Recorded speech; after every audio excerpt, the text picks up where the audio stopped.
शिव पुराण में यह लिखा है कि भगवान शिव जितने सरल दिखते हैं, उनका वास्तविक रूप उतना ही भयावह और रहस्यमय है। शरीर पर रमी हुई भस्म, कानों में भिक्षु के कुंडल, गले में लिपटा विषधर सर्प, यही है भगवान शिव का वह रूप जो जितना पूजनीय है उतना ही रहस्यमय भी। हाथ में डमरू की ध्वनि सृष्टि की पहली गूंज मानी जाती है, तो त्रिशूल तीनों लोकों के संतुलन का प्रतीक। पर असली विस्मय तो तब होता है जब उनके साथ चलने वाले गणों पर नजर पड़ती है। कोई भूत है तो कोई प्रेत, कोई काला पिशाच नग्न शरीर लिए मंडरा रहा है, तो किसी का मुख इतना टेढ़ा और विचित्र है कि देखते ही रोंगटे खड़े हो जाएं। यह पूरी सेना जितनी भयावह दिखती है, भगवान शिव के लिए उतनी ही प्रिय है। पर क्या यही शिव का सच्चा स्वरूप है?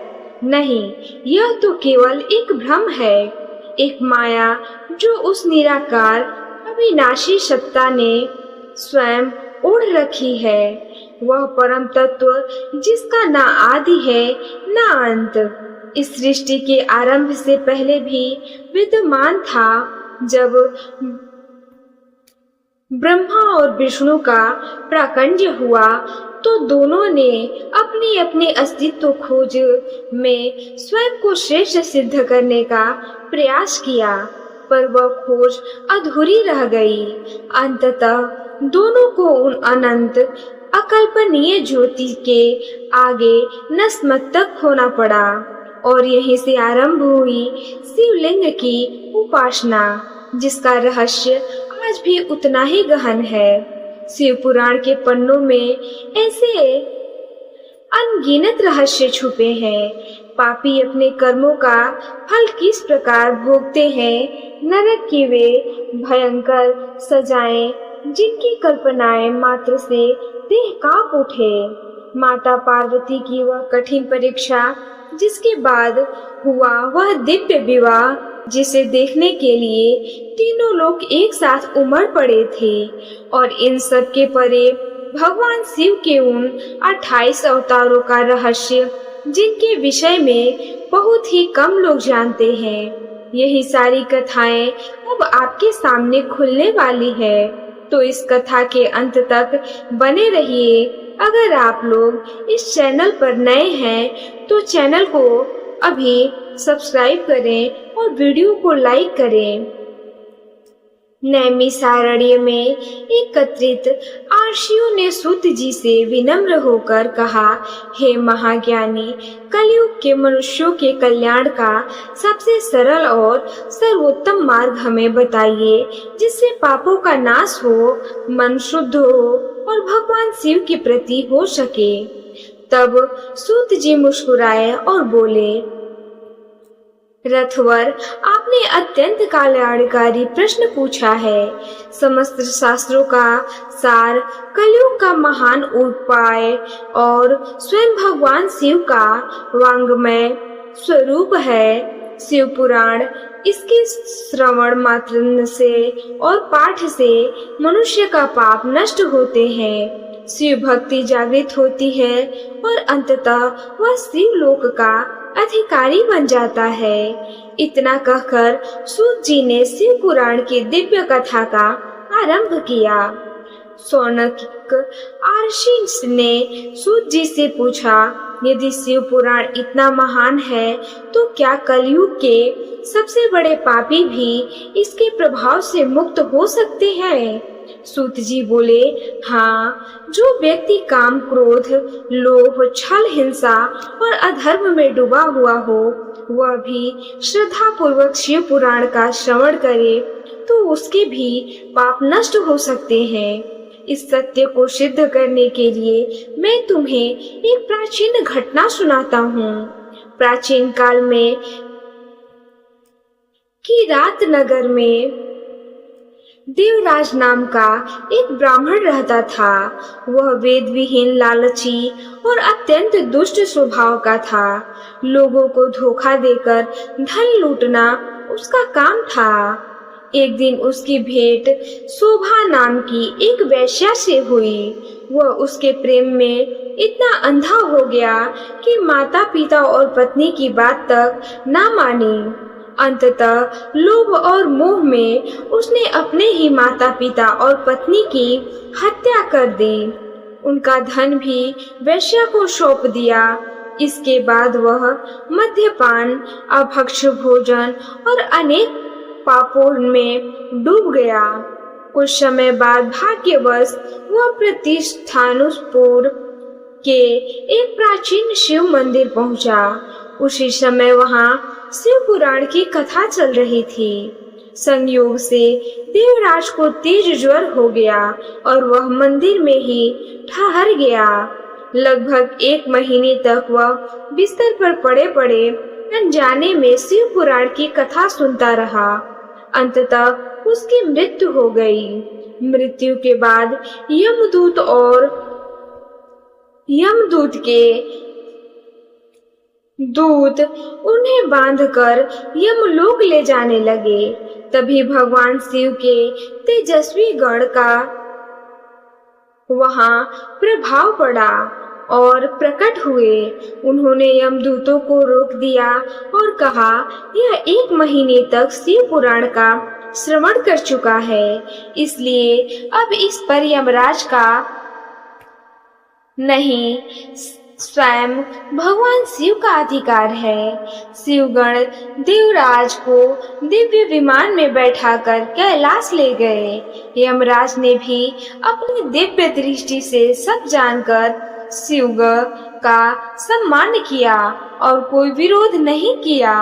सूत जी बोले, यही शिव पुराण की महिमा है। जिसने जीवन भर घोर पाप किए, अपने माता पिता और पत्नी तक की हत्या कर दी, वह देवराज भी केवल शिव पुराण के श्रवण के प्रभाव से भगवान सदा शिव के परम धाम को प्राप्त कर चुका।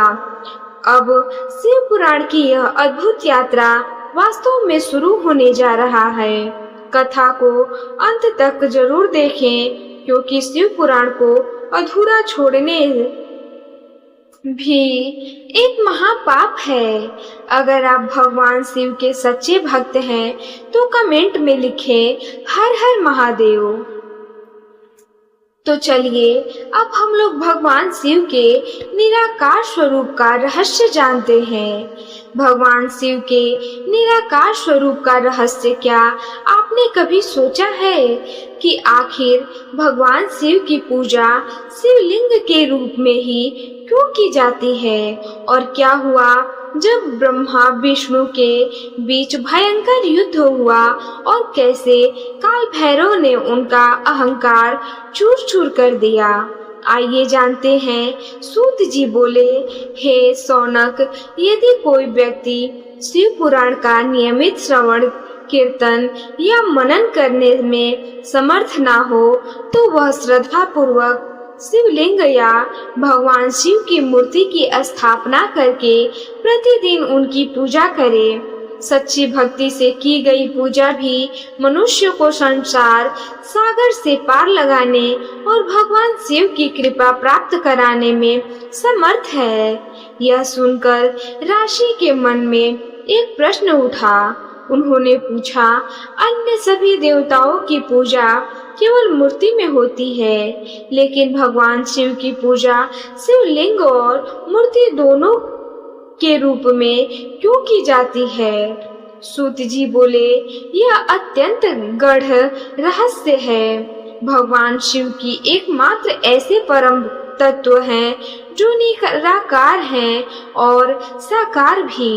शिवलिंग उनके अनंत निराकार और ब्रह्मा स्वरूप का प्रतीक है, जबकि उनकी मूर्ति उनके साकार करुणामय स्वरूप का प्रतीक है। इसी कारण भगवान शिव की उपासना दोनों रूपों में की जाती है।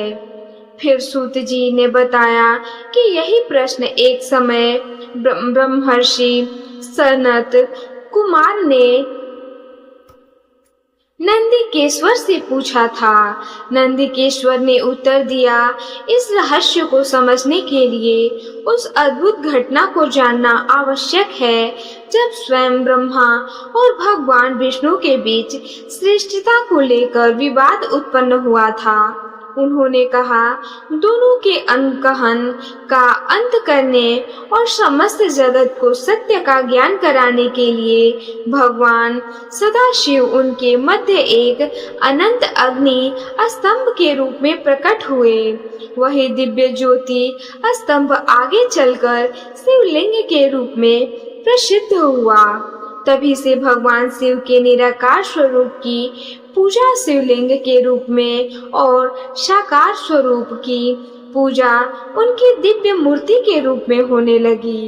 इतना कहकर नंदिकेश्वर ने ब्रह्मा विष्णु और उन अनंत ज्योतिर्लिंग के प्राकट्य की अद्भुत कथा सुनानी आरंभ की। नंदिकेश्वर बोले, प्राचीन काल की बात है, एक समय भगवान विष्णु क्षीर सागर में माता लक्ष्मी और अपने पार्षदों के साथ विराजमान थे। तभी ब्रह्मा जी वहां पहुंचे। उन्होंने देखा कि विष्णु उन्हें देखकर भी अपने स्थान से नहीं उठे। इससे उनका अहंकार जाग उठा और उन्होंने विष्णु जी से कहा, क्या तुम मुझे पहचानते नहीं? मैं इस सृष्टि का पितामह हूँ, तुम्हें मेरा सम्मान करना चाहिए। भगवान विष्णु ने शांत स्वर में उत्तर दिया, ब्रह्मदेव, संपूर्ण सृष्टि मुझ में स्थित है। आप तो मेरे नाभि कमल से प्रकट हुए हैं, इसलिए स्वयं को सबसे श्रेष्ठ मत मानिए। धीरे धीरे यह विवाद बढ़ता गया और दोनों अपने पन को सर्वोच्च सिद्ध करने पर अड़ गए। देखते देखते बात भयंकर युद्ध तक पहुंच गई। ब्रह्मा जी हंस पर और भगवान विष्णु गरुड़ पर आरूढ़ होकर दिव्य अस्त्र शस्त्रों से युद्ध करने लगे। उनका युद्ध इतना प्रचंड था कि तीनों लोग कांप उठे और देवताओं में भय फैल गया।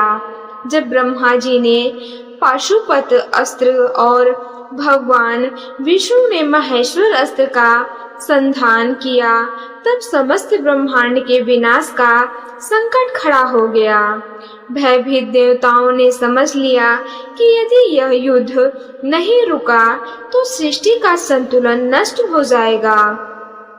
तब सभी देवता कैलाश पर्वत पर भगवान महादेव की शरण में पहुँचे। वहां उन्होंने माता पार्वती के साथ विराजमान सदाशिव के दिव्य स्वरूप का दर्शन किया और विनम्र होकर प्रार्थना की, हे देवादिदेव, केवल आप ही इस विनाशकारी युद्ध को रोक सकते हैं।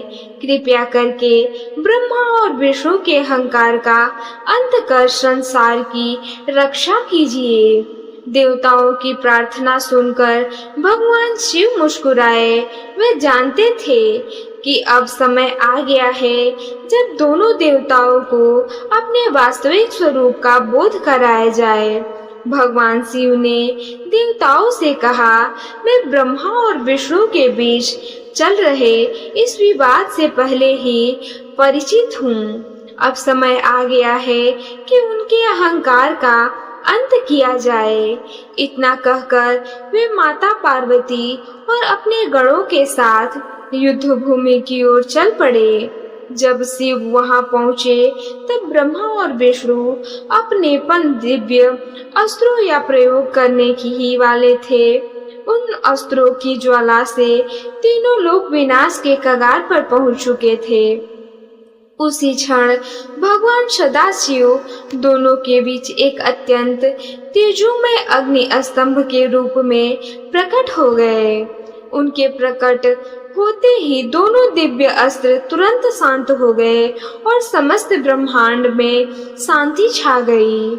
उस अनंत ज्योति स्तंभ को देखकर ब्रह्मा और विष्णु आश्चर्यचकित रह गए। दोनों ने निश्चय किया कि जो इसके आदि या अनंत का पता लगा लेगा वही सबसे श्रेष्ठ माना जाएगा।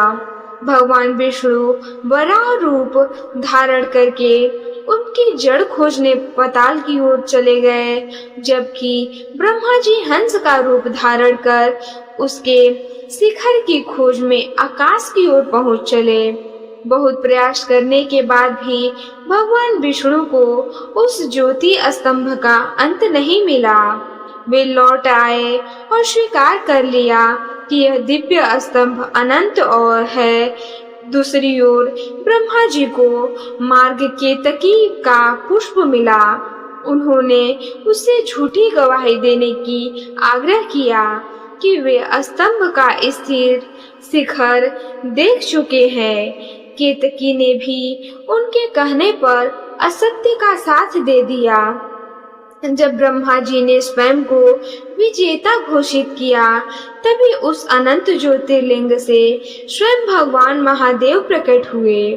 भगवान विष्णु ने तुरंत उनके चरणों में सिर झुका दिया और अपनी भूल स्वीकार करके क्षमा मांगी।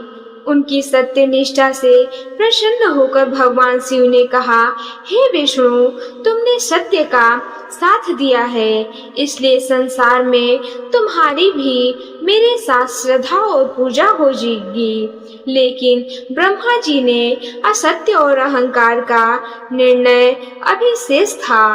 महादेव ने उनकी ओर देखा और अगले ही क्षण में ऐसा निर्णय सुनाया जिसने सृष्टि के इतिहास को हमेशा के लिए बदल दिया। लेकिन कहानी अभी यही समाप्त नहीं होती, क्योंकि इसके बाद जो हुआ उसने न केवल ब्रह्मा और विष्णु का जीवन बदल दिया, बल्कि आज तक करोड़ों शिव भक्तों की पूजा प्रसिद्धि का आधार भी बन गया। नंदीकेश्वर बोले, ब्रह्मा जी के अहंकार और असत्य को देखकर भगवान महादेव ने अपने भ्रिकुटी से एक अत्यंत तेजस्वी पुरुष को प्रकट किया। वही थे काल भैरव। उन्होंने शिव जी को प्रणाम करके पूछा, प्रभु, मुझे क्या आज्ञा है? भगवान शिव बोले, ब्रह्मा ने अहंकार और सत्य का आश्रय लिया है, इन्हें उनके अपराध का दंड दो। आज्ञा मिलते ही काल भैरव ने ब्रह्मा जी के पांचों सिर को अपने अखंड से अलग कर दिया। यह देखकर ब्रह्मा जी भयभीत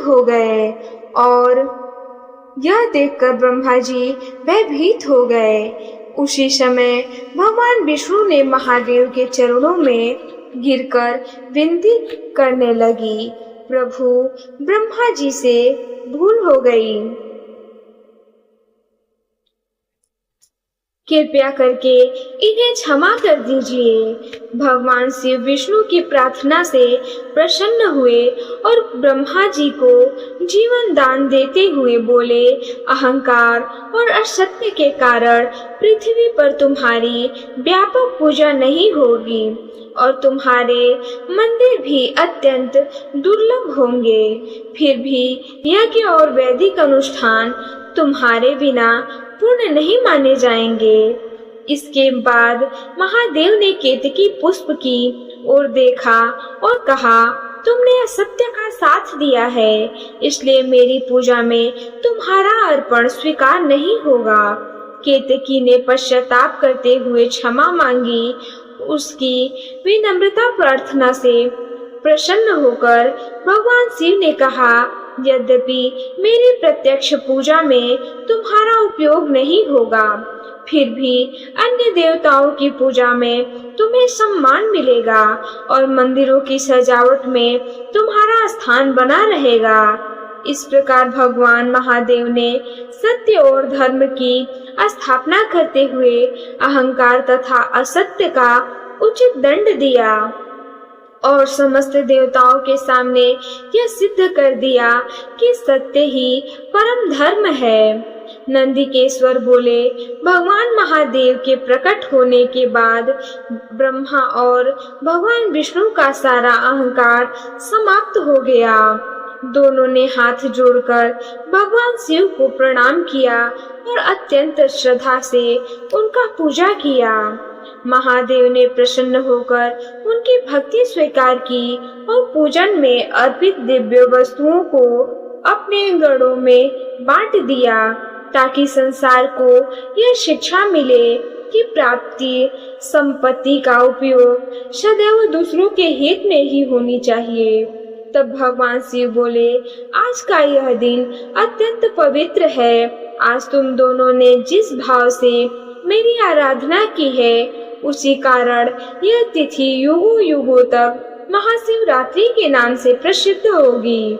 जो भी इस दिन उपवास, जागरण और श्रद्धा से मेरे लिंग या मेरे साकार रूप की पूजा करेगा, उसे पूर्व वर्ष की उपासना के समान फल प्राप्त होगा।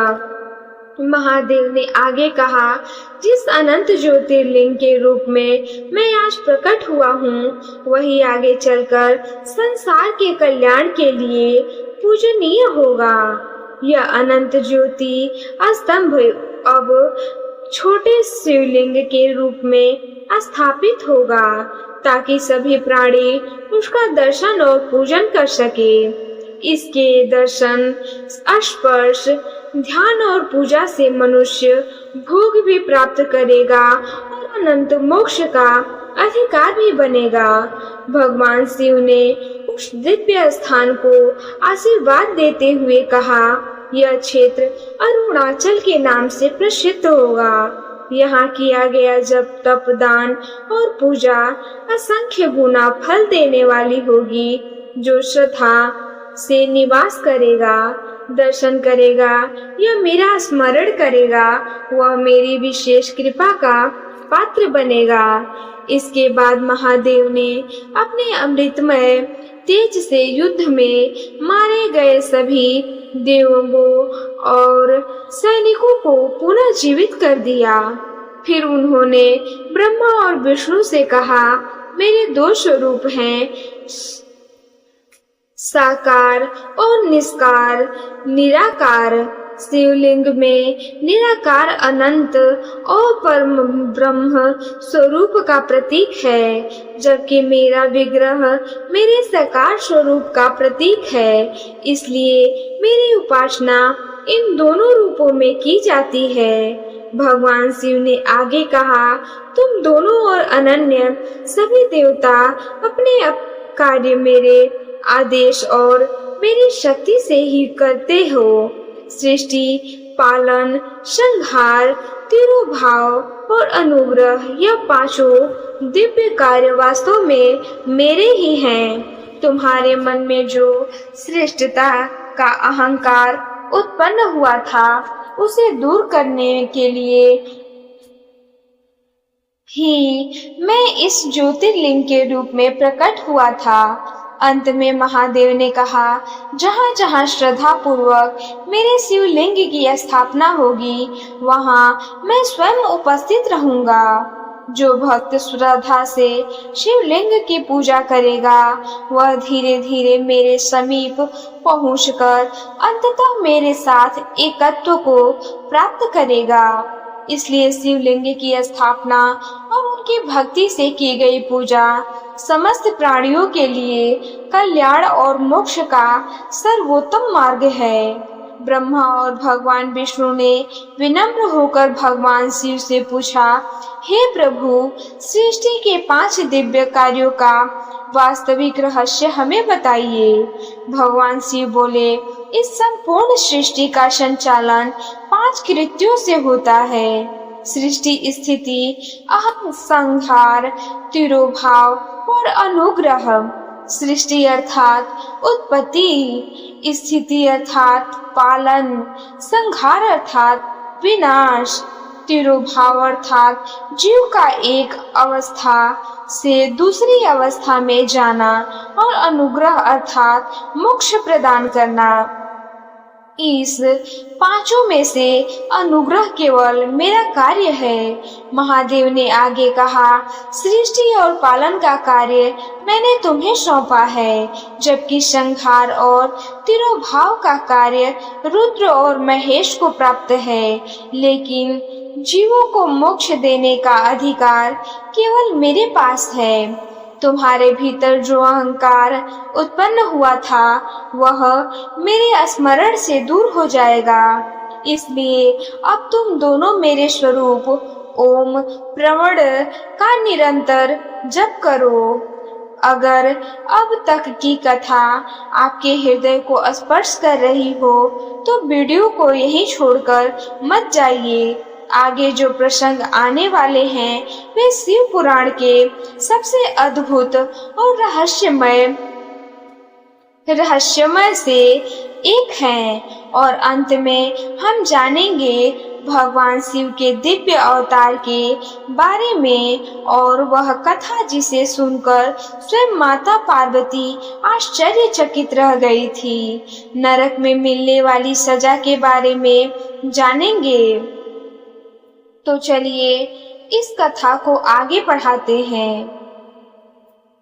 जब शिव माया में फंसे नारद एक समय नैमिषारण्य में शौनक आदि महान ऋषियों ने श्रद्धा पूर्वक सूत जी से कहा, हे सूत जी, आपकी कृपा से हमने विश्वेश्वर संहिता का पूर्ण भाग सुन लिया, लेकिन भगवान शिव की महिमा इतनी अनंत है कि हम मन अभी भी तृप्त नहीं हुआ।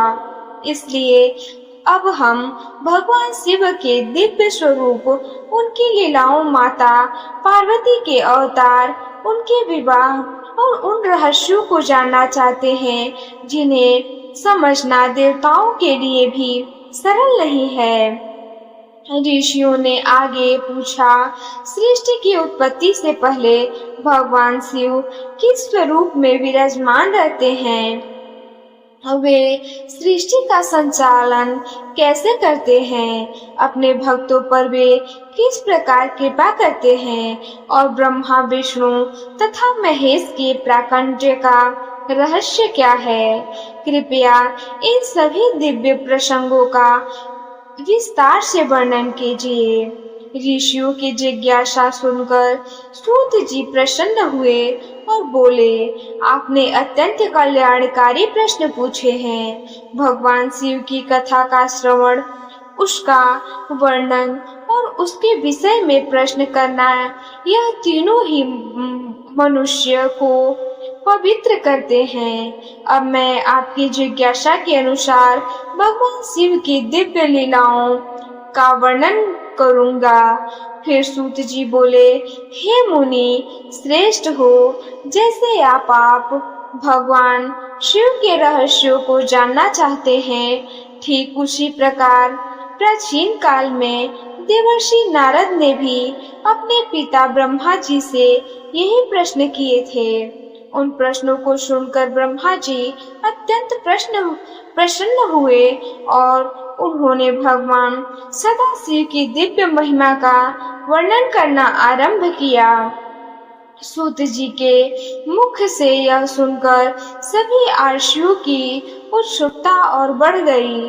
उन्होंने विनम्र होकर कहा, हे सूत जी, कृपया करके हमें वही पवित्र ब्रह्मा नारद संवाद सुनाइए जिसमें भगवान शिव की दिव्य लीलाओं और उनके परम रहस्यों का वर्णन है। ऋषियों की प्रार्थना स्वीकार करके सूत जी ने ब्रह्मा और नारद के उस पवित्र संवाद का वर्णन आरंभ किया।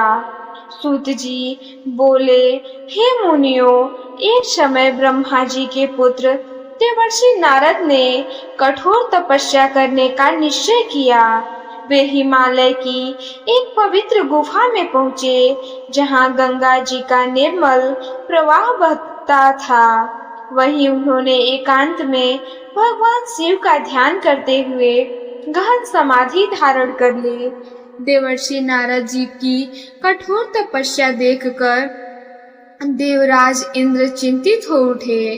उन्हें भय हुआ कि कहीं नारद जी अपनी तपस्या के बल पर उनका स्वर्ग लोक ना मांग ले। इसलिए उन्होंने कामदेव और वसंत को बुलाकर नारद जी की तपस्या भंग करने का आदेश दिया। कामदेव ने अपनी समस्त मायाएं और वसंत ने अपनी सारी मोहक शक्तियां लगा दी, लेकिन नारद मुनि का मन तनिक भी विचलित नहीं हुआ। इसका कारण यह था कि उसी स्थान पर पूर्व काल में भगवान शिव ने कामदेव को भस्म किया था और वरदान दिया था कि उस क्षेत्र में भविष्य में भी कामदेव का प्रभाव नहीं चलेगा। इसलिए कामदेव पराजित होकर इंद्र के पास लौट गया। इंद्र आश्चर्यचकित रह गए, लेकिन शिव की माया से मोहित होने के कारण वे इस रहस्य को भूल गए। दूसरी ओर नारद मुनि ने भी यह समझ लिया कि उन्होंने अपने तपोबल से कामदेव को जीत लिया है। यहीं से उनके भीतर सूक्ष्म अहंकार जन्म लेने लगा, जबकि वास्तविक विजय भगवान शिव की कृपा से मिली थी। अपने इस विजय भाव के साथ नारद जी सबसे पहले कैलाश पहुँचे और भगवान शिव को अपना पूरा वृतांत सुनाया। सब कुछ जानने के बाद महादेव ने मुस्कुराकर कहा, हे नारद, इस घटना का वर्णन किसी से मत करना, विशेषकर भगवान विष्णु के सामने तो कभी नहीं। यह रहस्य गुप्त ही रहने दो। किंतु शिव की माया से मोहित नारद मुनि उस उपदेश का महत्व समझ ना सके। वहां से वे ब्रह्मलोक पहुँचे और ब्रह्मा जी को भी अपनी काम विजय की कथा सुनाई। ब्रह्मा जी ने भी उन्हें सावधान किया कि इस विषय में कभी भी गर्व न करे, परंतु अहंकार के कारण नारद जी ने उनकी बात भी अनसुनी कर दी। अंततः अपने तप का अभिमान लेकर वे सीधे भगवान विष्णु के धाम पहुँचे। भगवान विष्णु उनके मन की स्थिति पहले से ही जान चुके थे। उन्होंने आदर पूर्वक नारद जी का स्वागत किया और उनके मुख से पूरी कथा सुनी। भगवान विष्णु समझ गए कि यह सब भगवान शिव की दिव्य लीला और माया का ही परिणाम है। उन्होंने नारद जी को विनम्रता का उपदेश देते हुए कहा कि हे मुनि श्रेष्ठ, जिस हृदय से सच्चा ज्ञान, भक्ति और वैराग्य हो, उसे काम कभी पराजित नहीं कर सकता। लेकिन अहंकार से भरे नारद जी ने मुस्कुराकर उत्तर दिया, यदि प्रभु की कृपा मेरे साथ हो तो कामदेव मेरा क्या बिगाड़ सकता है। इतना कहकर नारद मुनि वहां से चले गए। उन्हें तनिक भी अभाव नहीं था कि उनका यही अहंकार आगे चलकर उनके जीवन की सबसे बड़ी परीक्षा बनने वाला है। आर्षियों ने सूत जी से पूछा, हे महाभाग, नारद मुनि के वहां से चले जाने के बाद भगवान विष्णु ने क्या किया और आगे क्या हुआ? कृपया हमें वह दिव्य कथा सुनाइए। सूत जी बोले, हे मुनियों, भगवान शिव की इच्छा से भगवान विष्णु ने अपनी अद्भुत माया प्रकट की। नारद मुनि के मार्ग में उन्होंने एक अत्यंत भव्य और मनोहर नगर की रचना की। उस नगर के राजा शीलनिधि अपनी स्वरूपवती पुत्री श्रीमती का स्वयंवर आयोजित कर रहे थे, जहां अनेक राजकुमार उपस्थित थे। उस नगर में पहुंचकर नारद मुनि राजा से मिले। राजा ने अपनी पुत्री श्रीमती का परिचय कराया और उनका भविष्य जानना चाहा। राजकुमारी को देखते ही शिव माया के प्रभाव से नारद मुनि उनके रूप पर मोहित हो गए। उन्होंने राजा से कहा कि यह कन्या अत्यंत भाग्यशाली है और इसका पति महान पराक्रमी तथा देवताओं में श्रेष्ठ होगा। इतना कहकर वे वहां से चले आए, लेकिन उनके मन में उसी राजकुमारी से विवाह करने की इच्छा जाग उठी। वे सोचने लगे, यदि मुझे भगवान विष्णु जैसा दिव्य रूप मिल जाए तो राजकुमारी निश्चित ही मेरा वरण करेगी। यही विचार लेकर वे भगवान विष्णु के धाम पहुँचे और उनसे अपना ही दिव्य स्वरूप देने की प्रार्थना की। भगवान विष्णु मुस्कुराए। वे शिव की लीला को भली भांति जानते थे। उन्होंने कहा, हे नारद, मैं वही करूँगा जो तुम्हारे लिए वास्तव में हितकारी होगा। इतना कहकर उन्होंने नारद मुनि को अपना तेजस्वी रूप तो दे दिया, लेकिन उनका मुख वानर जैसा बना दिया। शिव माया के प्रभाव से नारद जी को इसका तनिक भी आभास नहीं हुआ। प्रसन्न मन से वे स्वभाव और स्वयंवर सभा में पहुँचे और निश्चित होकर बैठ गए कि अब राजकुमारी अवश्य उनका ही वरण करेगी। सभा में उपस्थित सभी लोग उन्हें उनके सामान्य रूप में ही देख रहे थे, परंतु भगवान शिव के दो गण जो ब्रह्मांड में ब्राह्मण का वेश धारण किए हुए वे उनके वास्तविक वानर मुख को देख रहे थे। वे आपस में मुस्कुराते हुए कहने लगे, शरीर तो विष्णु जैसा है लेकिन मुख तो वानर का है। इसी बीच राजकुमारी श्रीमती हाथ में वरमाला लेकर सभा में आई। जब उसकी दृष्टि नारद मुनि पर पड़ी तो उसने उनका वानर मुंह देखा और आगे बढ़ गई। तभी भगवान विष्णु स्वयं एक तेजस्वी राजकुमार का रूप धारण करके वहां प्रकट हुए। उन्हें केवल राजकुमारी ही देख सकी। उन्हें देखते ही उसने प्रसन्न होकर उनके गले में वरमाला डाल दी और उसी क्षण भगवान विष्णु राजकुमारी को साथ लेकर वहां से अदृश्य हो गए। यह देखकर नारद मुनि स्तब्ध रह गए। तभी शिव गणों ने उनके इस विचित्र माया को देखकर उनसे कहा, हे मुनिवर, पहले दर्पण में अपना मुख तो देख लीजिए। जब नारद जी ने अपना वारन जैसा मुंह देखा तो उनका क्रोध सीमा पार कर गया। शिव माया से मोहित होकर उन्होंने उन दोनों शिव गणों को श्राप दे दिया, तुमने मेरा उपहास किया है, इसलिए तुम दोनों अगले जन्म में राक्षस रूप धारण करोगे। शिवंग जानते थे कि यह सब भगवान शिव की लीला है, इसलिए उन्होंने बिना किसी विरोध के वह श्राप स्वीकार किया। भगवान शिव का रहस्य को जानते हुए वे स्वीकार कर चुके और भगवान शिव का स्मरण किया और शांत भाव से वहां से चले गए। आर्षियों ने पूछा, हे सूत जी, शिव गणों को श्राप देने के बाद क्रोध और मोह से व्याकुल नारद मुनि ने आगे क्या किया? सूत जी बोले, हे मुनियों, शिव माया से मोहित नारद मुनि ने जब जल में अपना वानर जैसा मुख देखा तो उनका क्रोध और भी बढ़ गया। उन्हें लगा कि भगवान विष्णु ने उनके हाथ छल किया है। क्रोध से भरे वे तुरंत विष्णु लोक पहुँचे और भगवान विष्णु को कठोर वचन कहने लगे।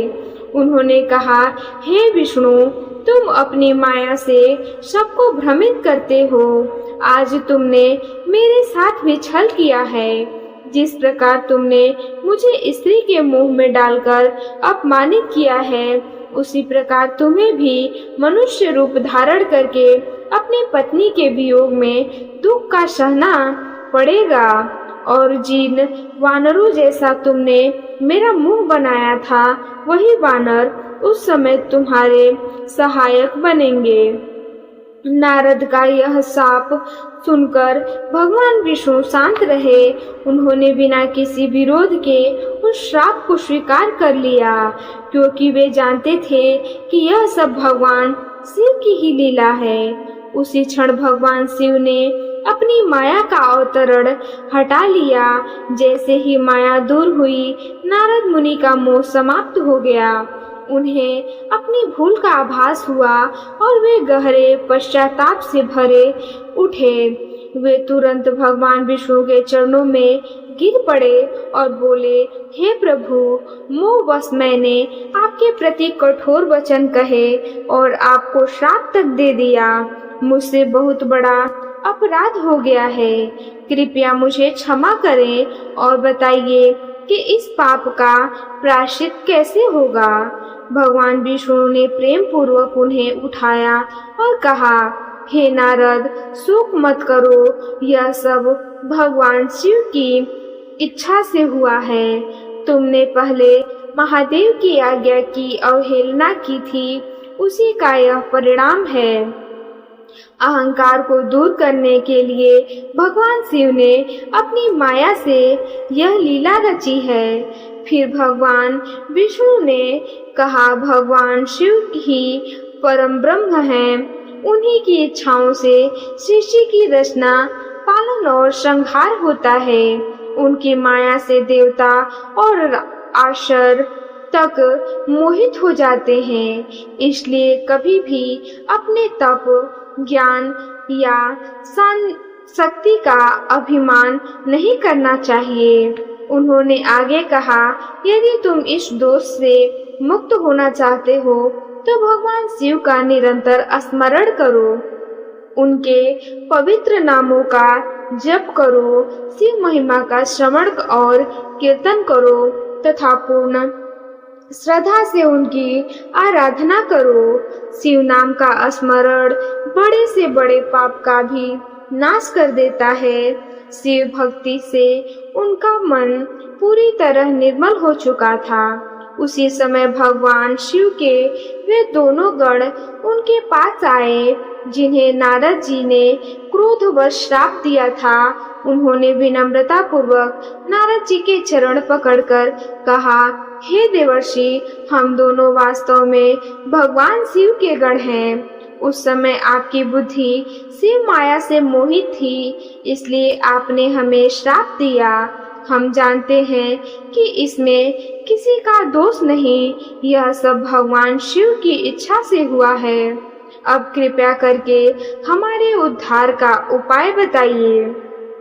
उनकी विनम्रता प्रार्थना सुनकर नारद जी को भी अपनी भूल का स्मरण हो गया। उन्होंने प्रेम पूर्वक कहा, उस समय मेरी बुद्धि मोह से ढक गई थी, इसलिए मैंने तुम्हें श्राप दे दिया। मेरा श्राप तो अवश्य फलित होगा, लेकिन उसका अंत भी शुभ होगा। नारद जी बोले, तुम दोनों महर्षि विश्रवा के पुत्र रूप में रावण और कुंभकर्ण के रूप में जन्म लोगे, महान बल और वैभव प्राप्त करोगे, शिव भक्त भी रहोगे और अंत में स्वयं भगवान विष्णु के अवतार के हाथों मोक्ष प्राप्त करके पुनः अपने दिव्य पद को प्राप्त कर लोगे। यह सुनकर दोनों शिवगण प्रसन्न हुए, नारद जी को प्रणाम किया और अपने लोक लौट गए। इसके बाद नारद मुनि शिव भक्ति में लीन होकर तीर्थों का दर्शन करते हुए अंततः भगवान शिव की प्रिय नगरी काशी पहुँचे। वहां उन्होंने श्रद्धा पूर्वक भगवान विश्वनाथ के दर्शन और पूजा की। काशी में कुछ समय व्यतीत करने के बाद उनके हृदय में भगवान के वास्तविक स्वरूप को जानने की तीव्र इच्छा जाग उठी।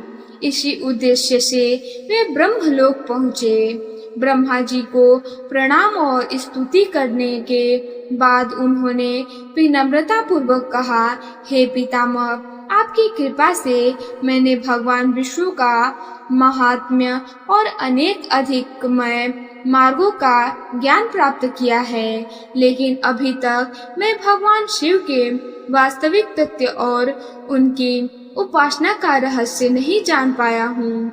नारद जी ने आगे पूछा, भगवान शिव निर्गुण होते हुए भी सगुण कैसे हैं? सृष्टि से पहले वे किस स्वरूप में रहते थे?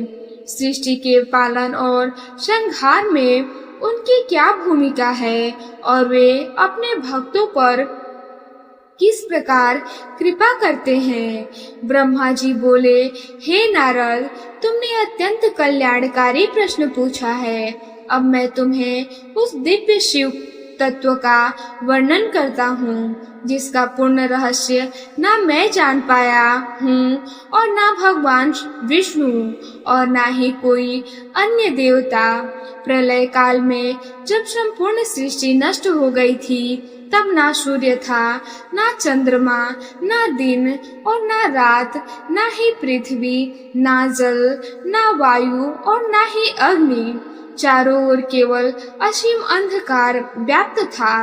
उस समय केवल एकमात्र परम सत्य निराकार, अनादि अनंत, निर्विकार और सर्वव्यापी ब्रह्म ही विद्यमान था, जिसे योगी अपने ध्यान में अनुभव करते हैं। जब सृष्टि रचने का समय आया, तब उसी परम ब्रह्म में से एक से अनेक होने की इच्छा उत्पन्न हुई। अपनी दिव्य लीला से उस निराकार परमात्मा ने साकार रूप धारण किया। वही दिव्य स्वरूप भगवान सदाशिव कहलाए। इसके बाद भगवान सदाशिव ने अपने ही स्वरूप से अपनी अविनाशी परम शक्ति को प्रकट किया। वही आदि शक्ति अंबिका प्रकृति और समस्त सृष्टि की मूल जननी है। शिव और शक्ति दोनों मिलकर संपूर्ण सृष्टि के आधार बने। इसके पश्चात शिव और शक्ति ने एक दिव्य लोक की रचना की, जिसे शिवलोक कहा गया। वही परम पवित्र क्षेत्र आगे चलकर काशी आनंदवन और अभिमुक्ति क्षेत्र के नाम से प्रसिद्ध हुआ। प्रलय काल में भी भगवान शिव और माता शक्ति इस स्थान का कभी त्याग नहीं करते। एक समय शिव और शक्ति ने विचार किया कि अब सृष्टि के संचालन के लिए एक ऐसे पुरुष की उत्पत्ति की जाए जो उनकी आज्ञा से सृष्टि का पालन करे, जबकि वे स्वयं आनंद वन में निवास करते हुए अपनी दिव्य लीलाएं करें। ऐसा निश्चय करके भगवान सदाशिव ने अपने वाम अंग से अमृत का स्पर्श किया। उसी क्षण एक अत्यंत तेजस्वी, शांत, गंभीर और दिव्य पुरुष प्रकट हुए, जिनका वर्ण इंद्रनील मणि के नाम समान श्याम था। उस पुरुष ने भगवान शिव को प्रणाम करके कहा, हे प्रभु, मेरा नाम और कर्तव्य बताइए। भगवान शिव मुस्कुराए और बोले, हे वत्स, तुम्हारा नाम विष्णु होगा, क्योंकि तुम संपूर्ण जगत में व्यापक रहोगे। अब तुम तपस्या करो, क्योंकि महान कार्यों की सिद्धि तब से ही होती है। इतना कहकर भगवान शिव ने अपने श्वास से उन्हें वेदों का ज्ञान प्राप्त किया। भगवान विष्णु ने उन्हें प्रणाम किया और दीर्घ काल तक कठोर तपस्या में लीन हो गए, जबकि शिव और शक्ति अंतर्ध्यान हो गए। 12,000 दिव्य वर्षों तक तप करने के बाद भी जब भगवान शिव के दर्शन नहीं हुए, तो विष्णु के मन में क्षण भर के लिए संशय उत्पन्न हुआ। तभी आकाशवाणी हुई कि हे विष्णु, तुम पुनः तपस्या करो, उस दिव्य आदेश का पालन करते हुए भगवान विष्णु ने और भी कठिन तप किया। लंबे समय तक तपस्या करते करते उनके शरीर से दिव्य जलधाराएं प्रवाहित होने लगी, जिन्होंने संपूर्ण शून्य आकाश को भर दिया। उसी दिव्य जल में भगवान विष्णु योग निद्रा में स्थित हो गए। जल को संस्कृत में नार कहा जाता है और उसमें शयन करने के कारण वे नारायण नाम से प्रसिद्ध हुए। समय आने पर भगवान नारायण ने महत्त्व, तीनों गुण, अहंकार, 5 तन मात्राएं, 5 महाभूत, ज्ञानेंद्रियां, कामेंद्रियां और समस्त तत्व 24 प्रकट हुए। इन्हीं तत्वों से आगे चलकर संपूर्ण सृष्टि की रचना का आधार तैयार हुआ। इसके बाद ब्रह्मा जी आगे की सृष्टि का दिव्य रहस्य बताने लगे। ब्रह्मा जी बोले, हे नारद, जब भगवान नारायण प्रलय के जल में योग निद्रा में स्थित थे, तभी भगवान शिव की इच्छा से उनकी नाभि से एक दिव्य और अत्यंत कमल प्रकट हुआ। वह असंख्य दलों वाला, करोड़ों सूर्य के समान तेजस्वी और अद्भुत था। इसके बाद भगवान सदाशिव ने अपनी लीला से मुझे अपने दाहिने अंग से उत्पन्न किया और अपनी माया के प्रभाव से उस कमल पर स्थापित कर दिया। कमल से प्रकट होने के कारण मैं अपने वास्तविक उत्पत्ति को नहीं जान पाया। मैं सोचने लगा, मैं कौन हूँ, कहाँ से आया हूँ, मेरा जन्म किसने किया है। इस प्रश्नों का उत्तर खोजने के लिए मैं कमल के नाल के सहारे नीचे उतर गया और बहुत समय तक उसके मूल की खोज करता रहा, लेकिन उसका अंत नहीं मिला। फिर ऊपर लौटकर भी मैं कमल की सीमा तक नहीं पहुंच सका। तभी आकाशवाणी हुई, तप करो। उस आदेश का पालन करते हुए मैंने कठोर तपस्या की। मेरी तपस्या से प्रसन्न होकर मेरे सामने 4 भुजाओं वाले भगवान विष्णु प्रकट हुए। उन्हें देखकर मैं आश्चर्यचकित रह गया, किंतु शिव माया के कारण मैं उन्हें अपना जन्मदाता नहीं पहचान सका। भगवान विष्णु ने मुस्कुराकर कहा, हे वत्स, तुम्हारा स्वागत है। उनका यह संबोधन सुनकर मेरे भीतर रजोगुण का प्रभाव जाग उठा। मैंने कहा, मुझे अवसर कहकर क्यों संबोधित कर रहे हो? मैं स्वयं सृष्टिकर्ता, स्वयंभू और समस्त जगत का रचयिता हूँ। यह सुनकर भगवान विष्णु बोले, हे ब्रह्मा, तुम मेरे नाभिक मल से उत्पन्न हुए हो। सृष्टि के 24 तत्वों की रचना मैंने की है। मैं ही इस जगत का पालन करता और परम आधार हूँ। उनकी बात सुनकर मेरा अहंकार और बढ़ गया।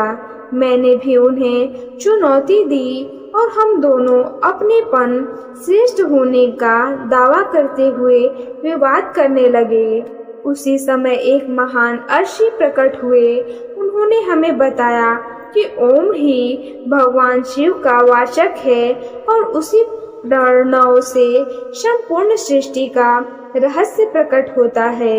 उन्होंने समझाया कि आकार से ब्रह्मा, उकार से भगवान विष्णु और मकार से भगवान रुद्र बोध होता है। यही तीनों मिलकर सृष्टि पालन और अनुग्रह के आधार हैं, जबकि इन सबसे परे स्वयं महेश्वर ही परम कारण है। फिर उन्होंने बताया कि भगवान महेश्वर की इच्छा से सृष्टि का बीज प्रकट हुआ।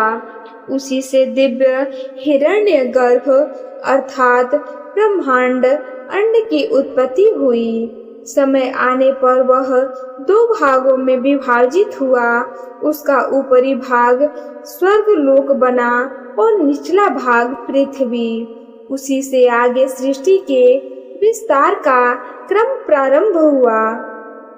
इतने में भगवान विष्णु ने मेरे साथ भगवान महेश्वर का एक और अद्भुत स्वरूप देखा।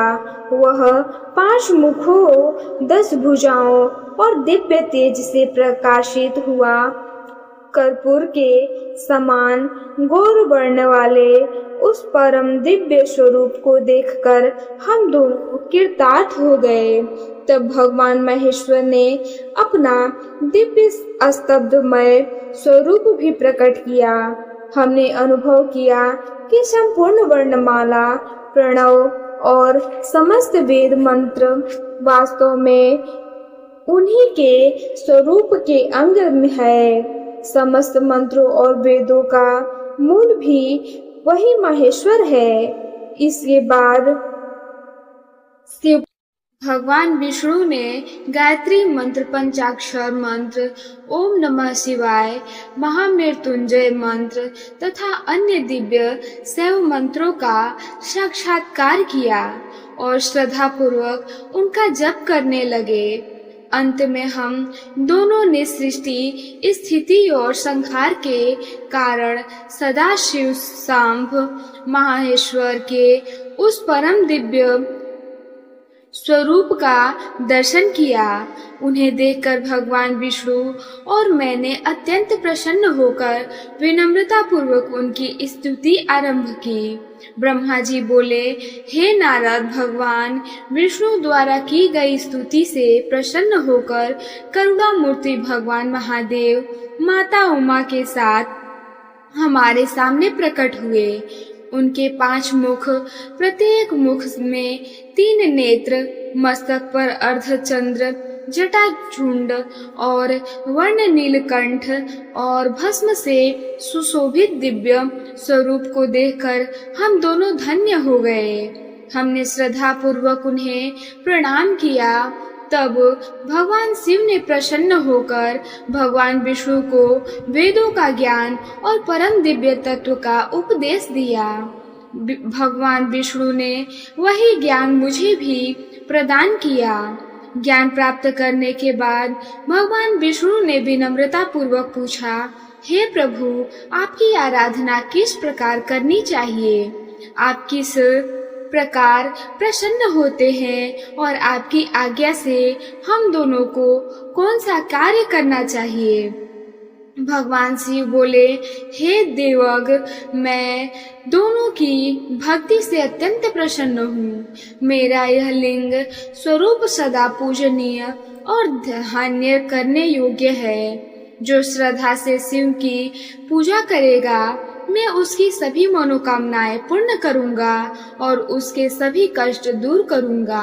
फिर उन्होंने कहा, तुम दोनों मेरे ही स्वरूप से प्रकट हुए हो।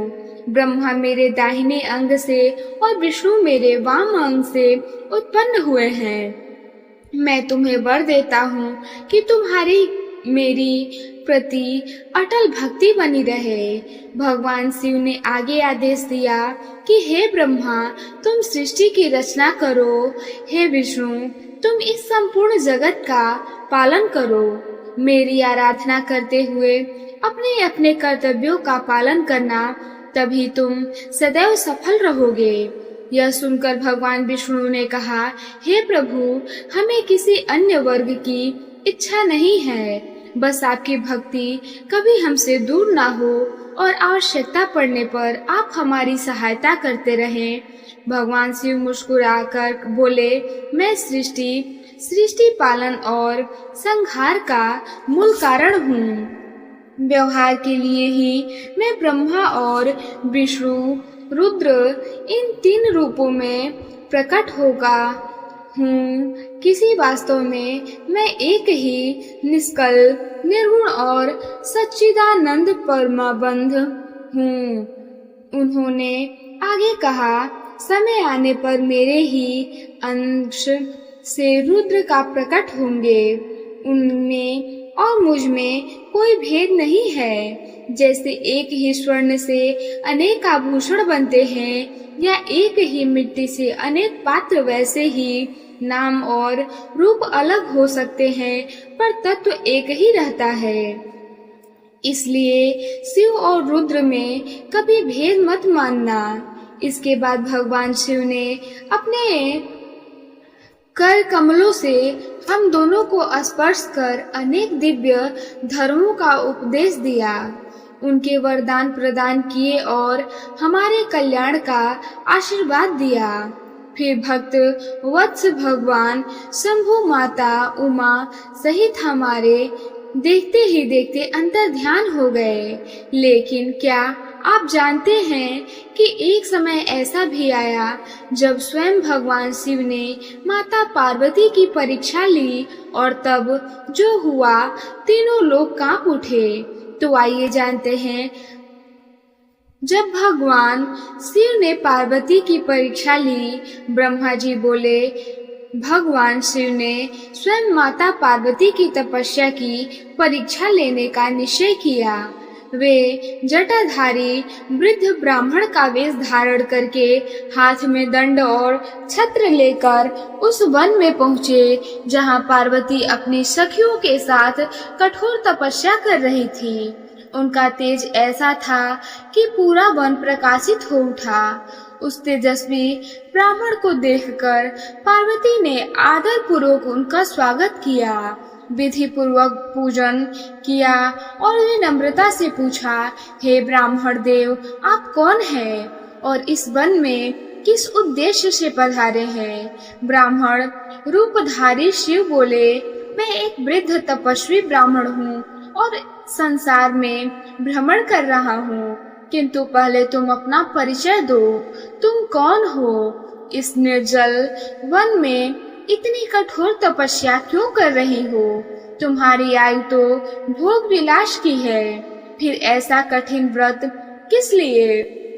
उन्होंने आगे कहा, तुम्हें देखकर ऐसा लगता है मानो कोई देवी हो। क्या तुम सावित्री हो, लक्ष्मी हो या सरस्वती? और यदि नहीं हो तो किस उद्देश्य से अपने को इतना कष्ट दे रही हो? पार्वती ने शांत स्वर में उत्तर दिया, मैं ना सावित्री हूँ, ना लक्ष्मी और ना सरस्वती। मैं पर्वतराज हिमालय की पुत्री पार्वती हूँ।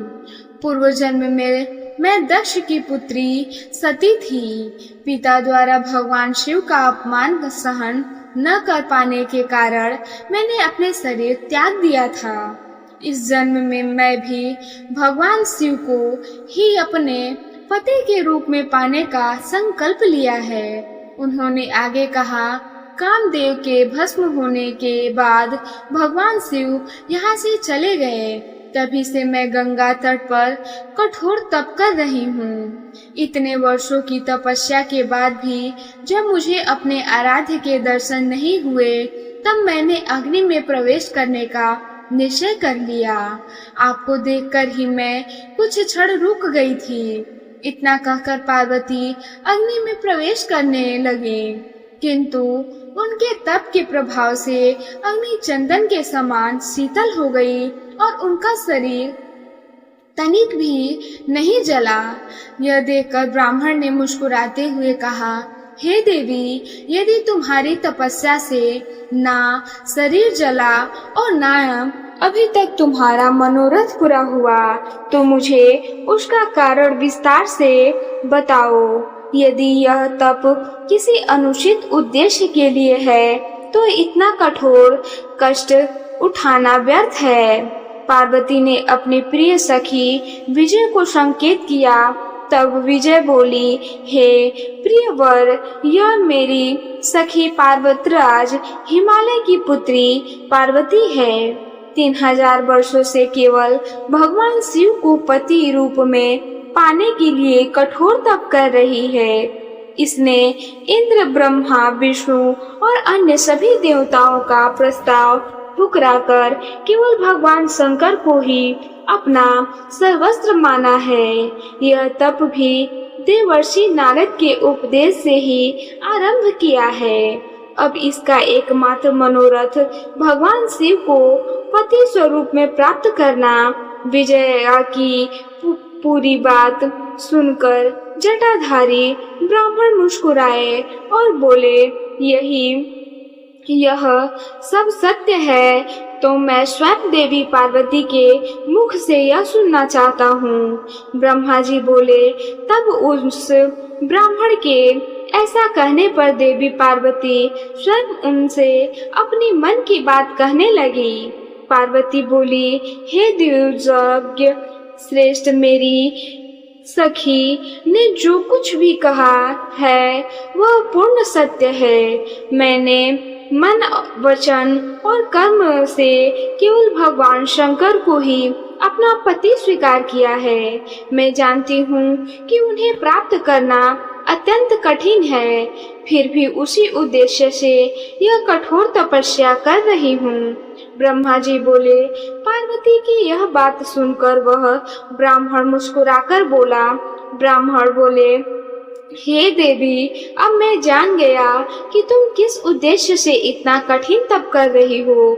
यदि तुमने मुझे यह बात ना बताई होती तो हमारी मित्रता ही व्यर्थ रहती। अब मैं तुम्हारे हित की बात कहकर यहाँ से चला जाऊंगा।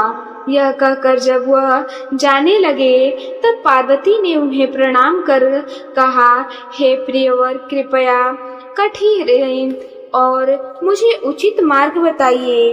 तब ब्राह्मण बोले, यदि तुम सचमुच मेरा मत सुनना चाहती हो तो सावधानी से सुनो। मैं गुरु की कृपा से महादेव के विषय में भली भांति जानता हूँ।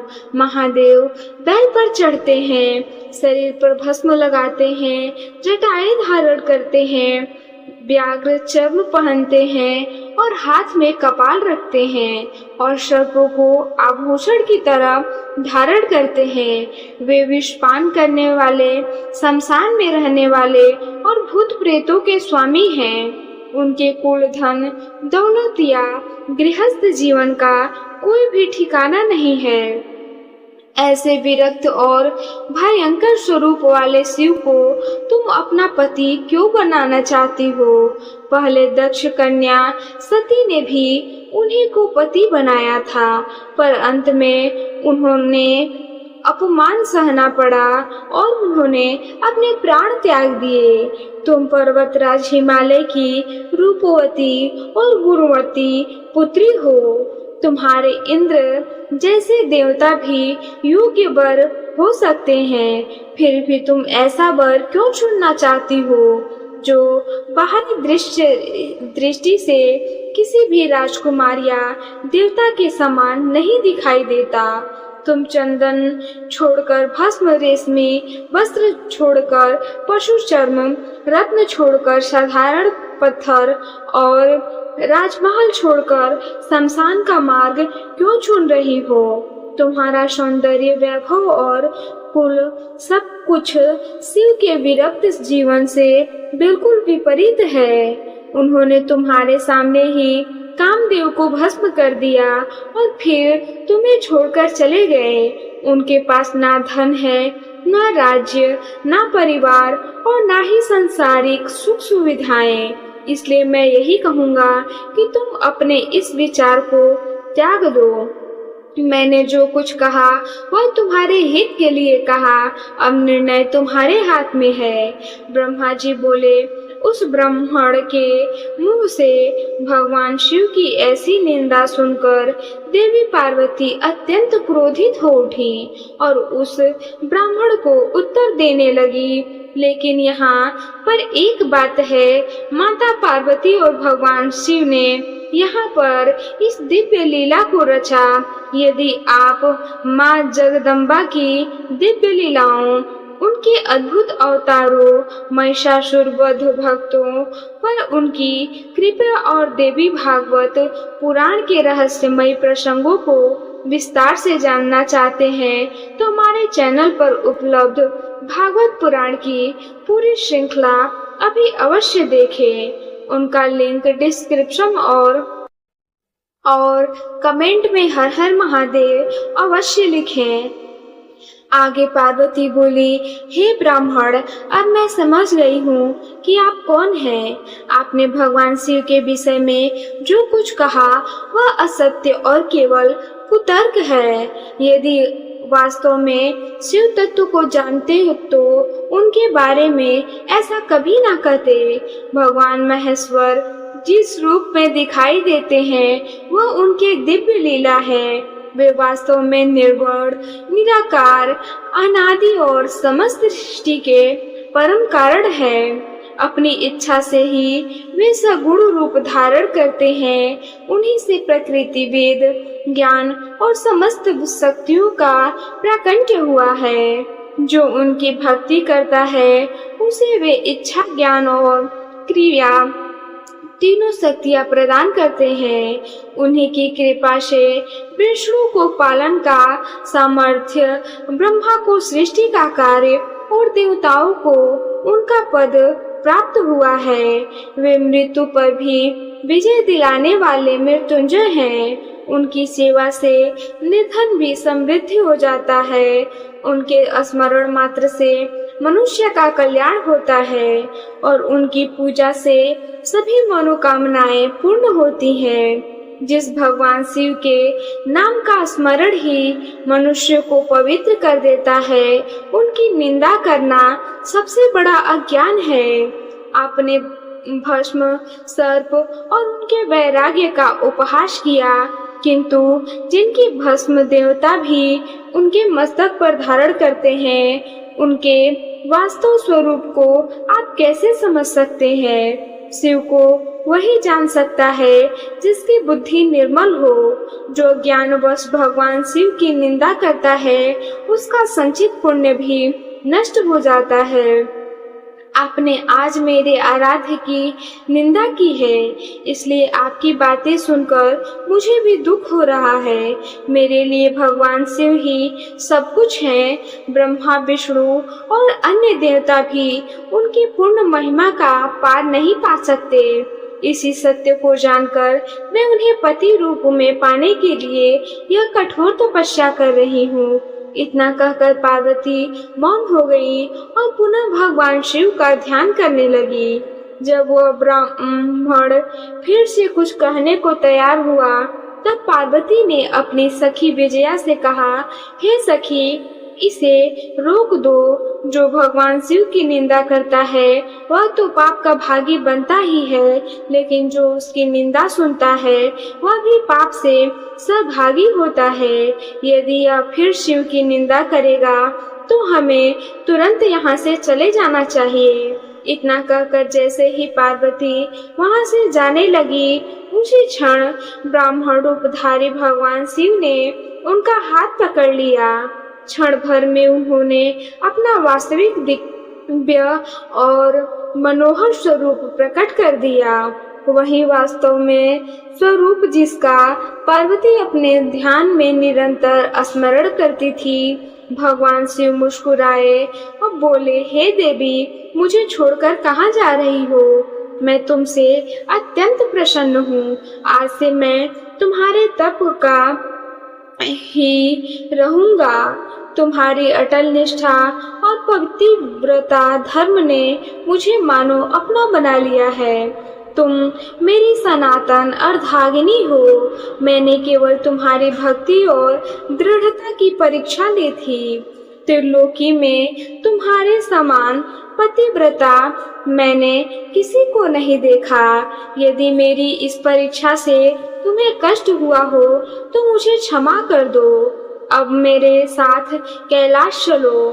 तुम मेरी पत्नी हो और मैं तुम्हारा वर हूँ। इतना कहकर भगवान शिव ने अपना दिव्य स्वरूप समेट लिया। इसके बाद अनेक शुभ घटनाएं हुई और विवाह की तैयारियां पूरी उत्साह से प्रारंभ हो गईं।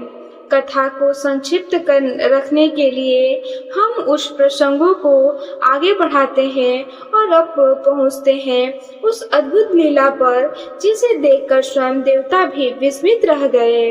अगर आप अब तक इस दिव्य कथा का आनंद ले रहे हो तो वीडियो को लाइक करें, चैनल को सब्सक्राइब करें और बेल आइकन को जरूर दबाएं क्योंकि आगे आने वाला प्रसंग भगवान शिव की सबसे अनोखी और रहस्यमयी बारात का है।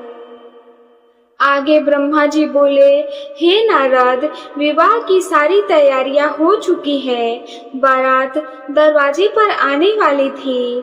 माता मैना ने कहा, मैं पहले उस वर को देखना चाहती हूँ जिसके लिए मेरी पुत्री पार्वती ने इतना कठोर तप किया है। तब आप उन्हें महल की ऊंची अटारी पर ले गए। उधर भगवान शिव ने भी उनकी परीक्षा लेने के लिए अपनी अद्भुत लीला रची। उन्होंने मुझसे भगवान विष्णु और अन्य देवताओं से कहा, आप सबसे पहले हिमालय के द्वार पर पहुंचिए, मैं बाद में आऊंगा। सबसे पहले सुंदर वस्त्रों और आभूषणों से सुसज्जित गंधर्वों का आगमन हुआ। उन्होंने देखकर मैना ने प्रसन्न होकर पूछा, क्या यही भगवान शिव है? पार्वती ने उत्तर दिया, नहीं, यह तो उनके गण हैं। इसके बाद एक एक करके यक्ष, अग्निदेव, यमराज, नीरति, वरुण, वायु, कुबेर, ईशान, इंद्र, चंद्रदेव, सूर्यदेव, महान आरस्थी गण और फिर मैं स्वयं वहां पहुंचा। हर बार मैना यही पूछती, क्या यही शिव है? और आप मुस्कुराकर कहते, नहीं, यह भी नहीं।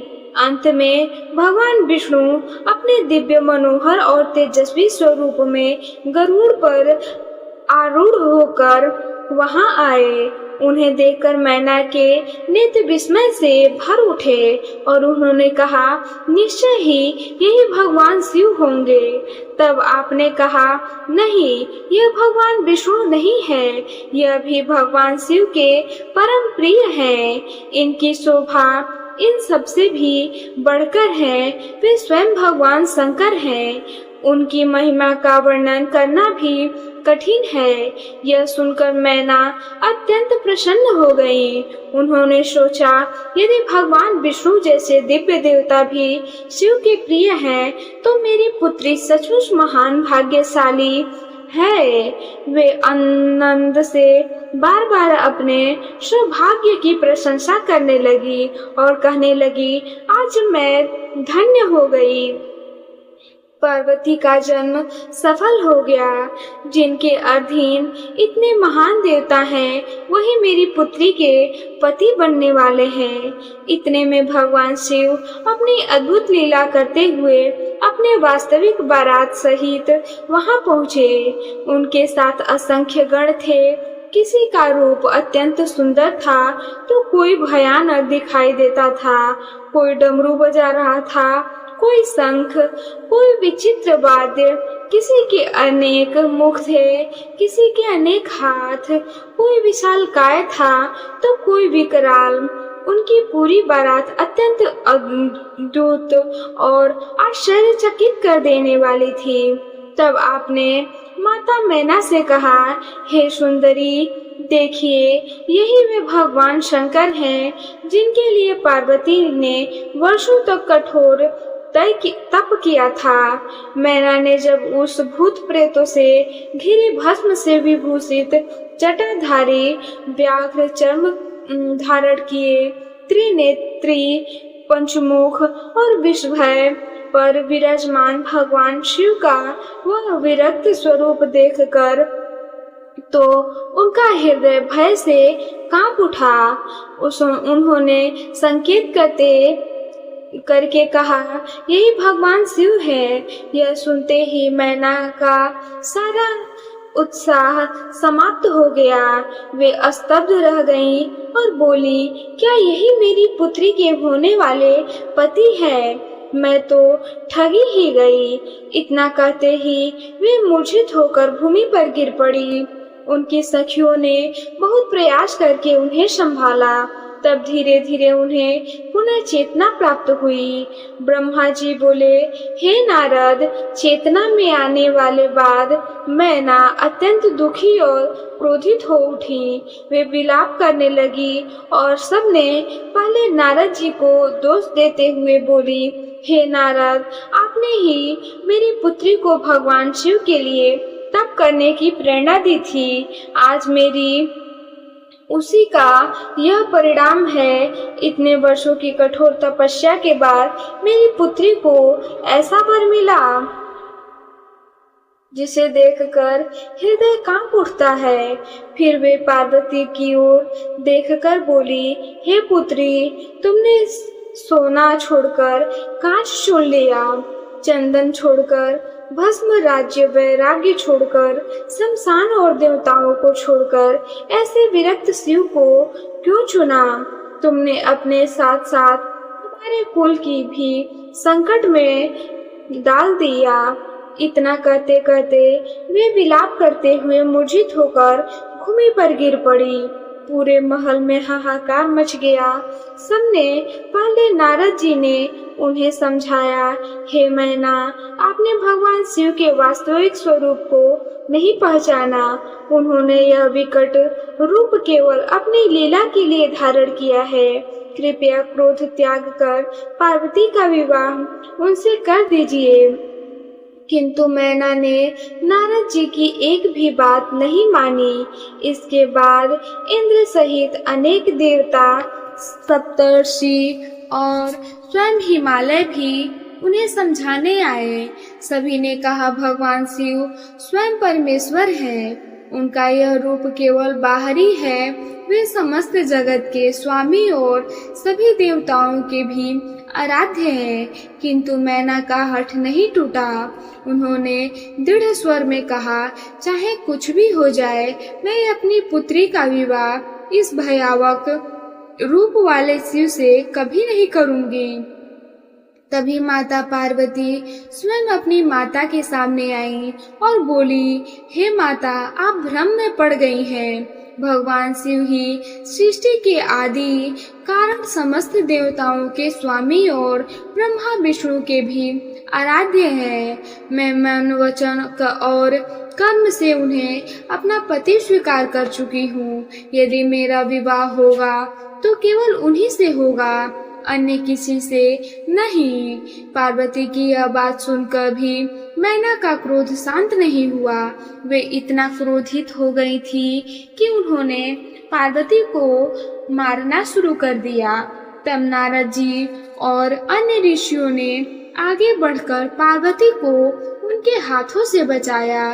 रोते रोते मैना बार बार कहने लगी, मैं अपनी पुत्री को प्राण दे सकती हूँ, लेकिन उसका विवाह शिव से कभी नहीं होने दूंगी। इसके बाद स्वयं ब्रह्मा जी ने उन्हें शिव तत्व समझाया। उन्होंने कहा, भगवान शिव ही सृष्टि के रचयिता, पालन और संहार करता है। वे अनेक रूप धारण करके अपने दिव्य लीलाएं करते हैं। इसलिए इस हठ और भ्रम को त्याग कर पार्वती का विवाह उनसे कर दीजिए। फिर सनकादिक सिद्ध और अंत में भगवान विष्णु भी मैना को समझाने आए। भगवान विष्णु ने कहा, हे मैना, ब्रह्मा जी, मैं सदा सभी देवता और आर्षि एक साथ असत्य नहीं कह सकते। भगवान शिव ही परम ब्रह्म है। उन्हीं ही से यह समस्त जगत उत्पन्न हुआ है। उनके वास्तविक स्वरूप का अंत ना मैं जानता हूँ और ना ही ब्रह्मा जी। भगवान विष्णु के वचन सुनकर मैना का मन कुछ शांत तो हुआ, लेकिन शिव की माया के कारण उनका हठ अभी भी पूरी तरह समाप्त नहीं हुआ। अंत में उन्होंने कहा, यदि भगवान शिव अपना यह विकट रूप छोड़कर सुंदर और मनोहर स्वरूप धारण करेंगे, तभी मैं अपनी पुत्री का विवाह उनसे करूंगी, अन्यथा किसी भी परिस्थिति में मैं नहीं कर सकती। ब्रह्मा जी बोले। ऐसा कहकर माता मैना मौन हो गई। अब सबकी दृष्टि भगवान शिव पर थी कि वे आगे क्या लीला करते हैं। ब्रह्मा जी बोलते हैं, हे नारद, उसी समय भगवान विष्णु के अनुरोध पर आप भगवान शिव के पास गए। वहां पहुंचकर आपने उनके स्तुति द्वारा उन्हें प्रसन्न किया और देव कार्य की सिद्धि के लिए विनती की। भगवान सदाशिव आपकी प्रार्थना से प्रसन्न हुए।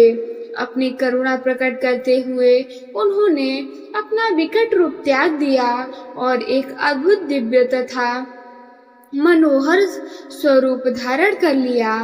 उनका वह रूप करोड़ों कामदेव से भी अधिक सुंदर, अनुपम, तेज से युक्त दिव्य वस्त्रों और अलंकारों से सुशोभित था। उनके मुख पर मधुर मुस्कान थी और उनके दर्शन मात्र से मन आनंद से भर जाता था। भगवान शिव के उस दिव्य स्वरूप को देखकर आप यानी नारद मुनि अत्यंत प्रसन्न हुए। उनकी स्तुति करते हुए तुरंत माता मैना के पास लौटे और बोले, हे मैना, अब भगवान शिव के वास्तविक दिव्य स्वरूप का दर्शन कीजिए। आपकी शंका दूर करने के लिए उन्होंने स्वयं यह रूप धारण किया है। यह सुनकर माता मैना ने भगवान शिव की ओर देखा। जैसे ही उनकी दृष्टि उस अलौकिक स्वरूप पर पड़ी, वे आश्चर्य और आनंद से भर उठी। अब उन्हें समझ में आ गया कि भगवान शिव का विकट रूप केवल एक दिव्य लीला थी। वहां उपस्थित सभी देवता, आरसी, स्त्रियां और नगरवासी भी उस अनुपम रूप को देखकर मुग्ध हो गए। चारों ओर केवल भगवान शिव की ही महिमा गूंजने लगी। सब लोग कहने लगे, आज माता पार्वती की वर्षों की तपस्या सफल हो गई। भगवान शिव जैसे परमेश्वर को पति रूप में प्राप्त करके वे धन्य हो गई। वास्तव में बिना कठोर तप और भगवान की कृपा के ऐसे दिव्य दर्शन अत्यंत दुर्लभ हैं। इसके बाद सभी ने श्रद्धा पूर्वक भगवान शिव का पूजन किया, उस पर अक्षत और लाज अर्पित किए तथा माता मैना और पर्वतराज हिमालय के महान सौभाग्य की सराहना करने लगे। इसके बाद भगवान शिव और माता पार्वती का दिव्य विवाह संपन्न हुआ और दोनों कैलाश पर्वत पर विराजमान होकर समस्त सृष्टि का कल्याण करने लगे। समय के साथ भगवान कार्तिकेय का दिव्य प्राकट्य हुआ। देवताओं और दानवों के बीच भीषण देवासुर संग्राम छिड़, जिसमें भगवान कार्तिकेय ने देव सेना के सेनापति बनकर महाबली तारकासुर का संहार किया और तीनों लोकों को उसके आतंक से मुक्त कराया। इसके पश्चात माता पार्वती से भगवान श्री गणेश का प्राकट्य हुआ। भगवान गणेश ने भी अनेक अवसरों पर धर्म की रक्षा करते हुए दैत्यों और विघ्नकारी शक्तियों का विनाश किया। आगे चलकर भगवान शिव ने त्रिपुरासुर, अंधकासुर, गजासुर, जलंधर जैसे अनेक महाबली असुरों का संहार कर देवताओं और समस्त सृष्टि की रचना की। शिव पुराण में इस सभी दिव्य लीलाओं और देवासुर संग्रामों का अत्यंत अद्भुत वर्णन मिलता है। हम अब आगे बढ़ते हैं उस प्रसंग की ओर जहाँ भगवान शिव की एक ऐसी अलौकिक लीला प्रकट होती है जिसने स्वयं देवताओं को भी आश्चर्यचकित कर दिया तथा नरकलोक और पापी मनुष्य की गति क्या होती है। यह 5 पाप नरक और भगवान शिव का उद्देश्य कैलाश पर्वत की वह शांत संध्या थी। चारों तरफ बर्फ से ढकी चोटियां चांदनी में चमक रही थी और भगवान शिव ध्यान से उठकर अभी अभी अपने आसन पर विराजमान हुए थे। माता पार्वती उनके पास आई और उनकी आंखों में एक सवाल था, एक ऐसा सवाल जो हर इंसान के मन में कभी न कभी उठता है। हे नाथ, पार्वती ने पूछा, यह संसार पाप और पुण्य के बीच झूलता रहता है, पर जब कोई प्राणी अपने जीवन में सिर्फ पाप ही पाप करना चाहता है कहा जाता है तो उसका अंत कहाँ होता है, उसे मिलना क्या है। शिव की आंखों में एक गहरी गंभीरता उतर आई। उन्होंने पार्वती की ओर देखा और फिर धीमी भारी आवाज में बोलना शुरू किया। हे पार्वती, शिव ने कहा, तुम पूछती हो पाप की, तो सुनो। पाप सिर्फ हत्या या चोरी नहीं होता, पाप वह घमंड भी है जो इंसान को अंधा कर देता है।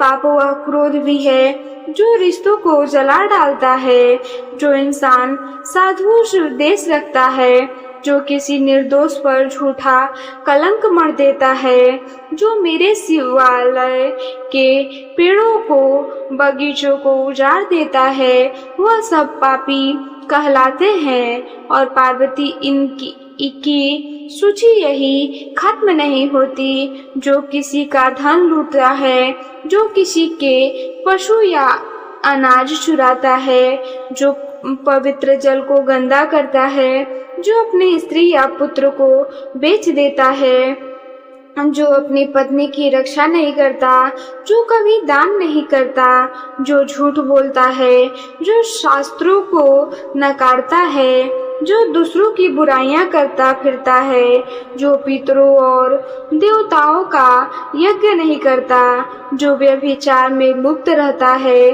और जो ईश्वर में विश्वास ही नहीं रखता, यह सब है हे पार्वती पाप के भागीदार हैं। और सुनो, शिव बोले, जो पराई स्त्री पर बुरी नजर रखता है, जो हिंसा करता है, जो बांस ईंट लकड़ी लगाकर किसी की जमीन हड़प लेता है, जो अपने पशुओं और नौकरों के साथ क्रूरता करता है, जो भिखारी को भीख नहीं देता, जो भूखे को भोजन नहीं देता, जो मेरी मूर्ति को खंडित करता है, जो गाय की हत्या करता है, जो बूढ़े बैलों को कसाई के हाथ बेच देता है, जो बूढ़ों और रोगियों को सताता है, जो शरण में आए किसी को दुत्कार देता है, वह मूर्ख है पार्वती, और वह पाप का भागी है। शिव की भी तन गई। और जो राजा अन्याय करता है, जो ब्राह्मणों से भी कर वसूलता है, जो गरीबों को लूटकर अपना खजाना भरता है, उसका अंत सबसे भयावह होता है। हे ब्राह्मण के कुलों का जो सर्वनाश करता है, वह भी बहुत ही बड़ा पाप होता है। यह सुनकर पार्वती धीरे से बोली और फिर, हे स्वामी, उनका क्या होता है। हे पार्वती, उनकी यात्रा शुरू होती है, एक ऐसा यात्रा जिसका नाम सुनकर भी रूह कांप जाए। यमलोक की यात्रा हर पापी को अंततः यमराज के सामने जाना पड़ता ही है। पर सुनो पार्वती, रास्ता एक नहीं होता। पुण्यतमा उत्तर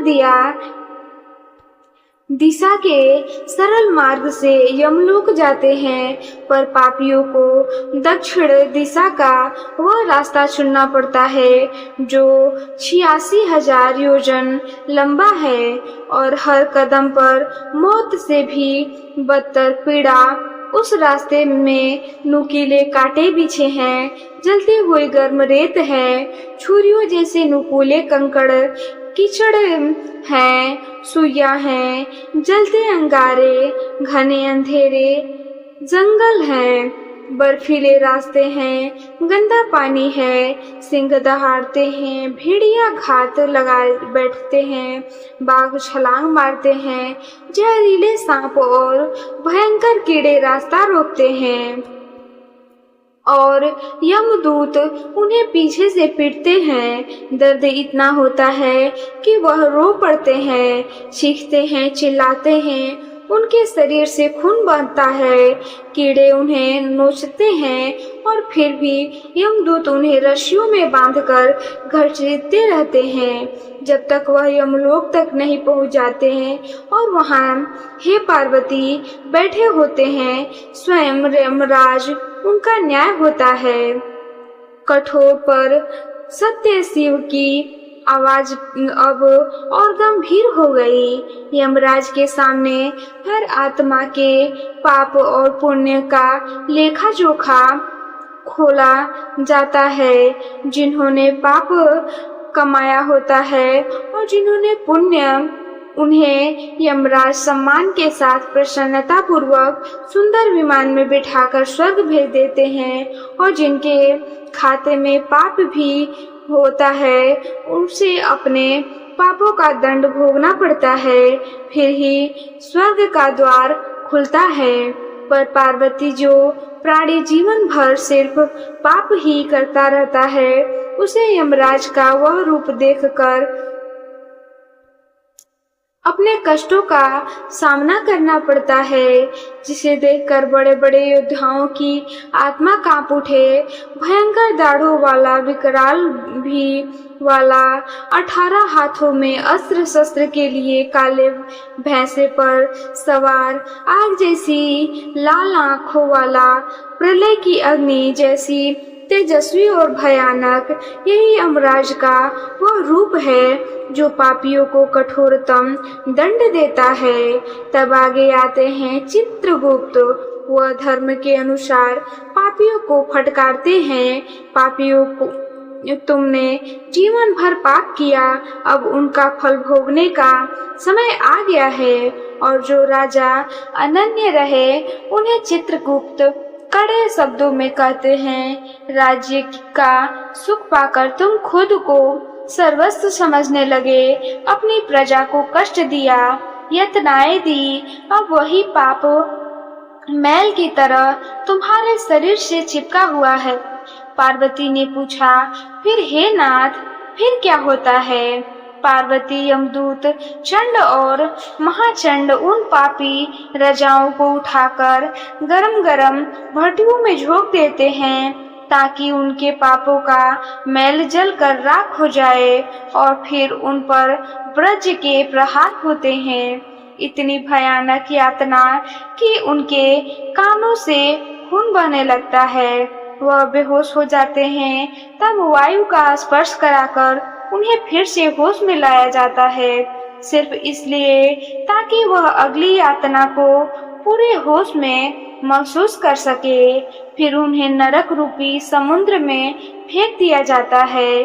पृथ्वी के नीचे घोर अंधकार में नरक की 7 कोटियां हैं। इनकी 28 उप श्रेणियां हैं, घोरा, सुघरा, अति घोरा, महाघोरा, चोर रूपा, काल रात्रि, चंडा, महाचंडा, भीषण नायिका, कराला, वज्रा।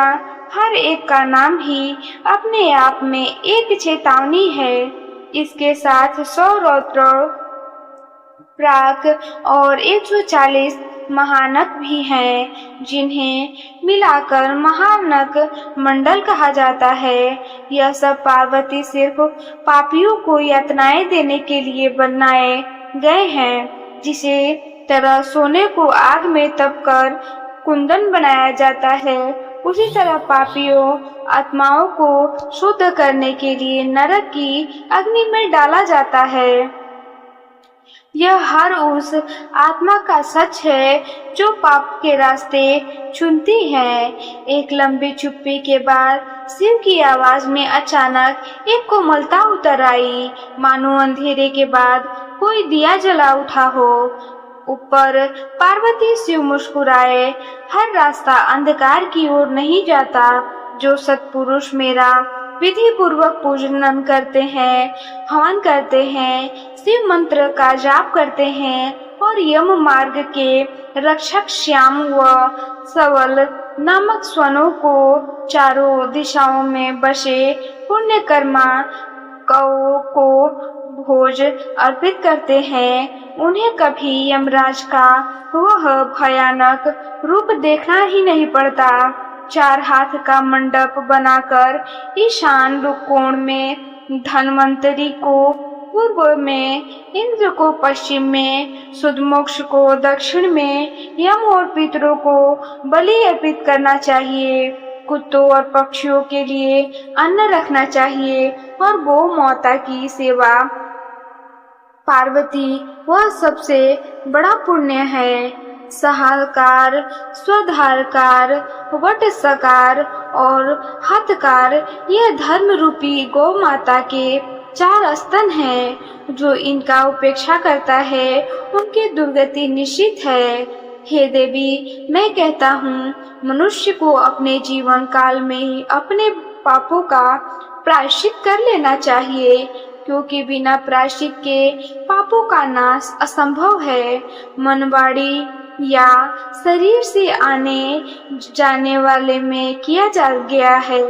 हर पाप अपना फल लेकर ही रहता है, और यदि आप गरुड़ पुराण के रहस्य मृत्यु के बाद आत्मा की यात्रा यमलोक, कर्मों का संपूर्ण फल, पुनर्जन्म, नरक और मोक्ष के बारे में विस्तार से जानना चाहते हैं तो हमारे चैनल पर उपलब्ध गरुड़ पुराण की पूरी श्रृंखला अभी अवश्य देखें।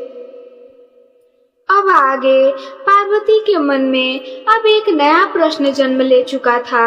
एक ऐसा प्रश्न जिसका उत्तर खुद शिव ने अगली कथा के लिए बचा कर रखा था।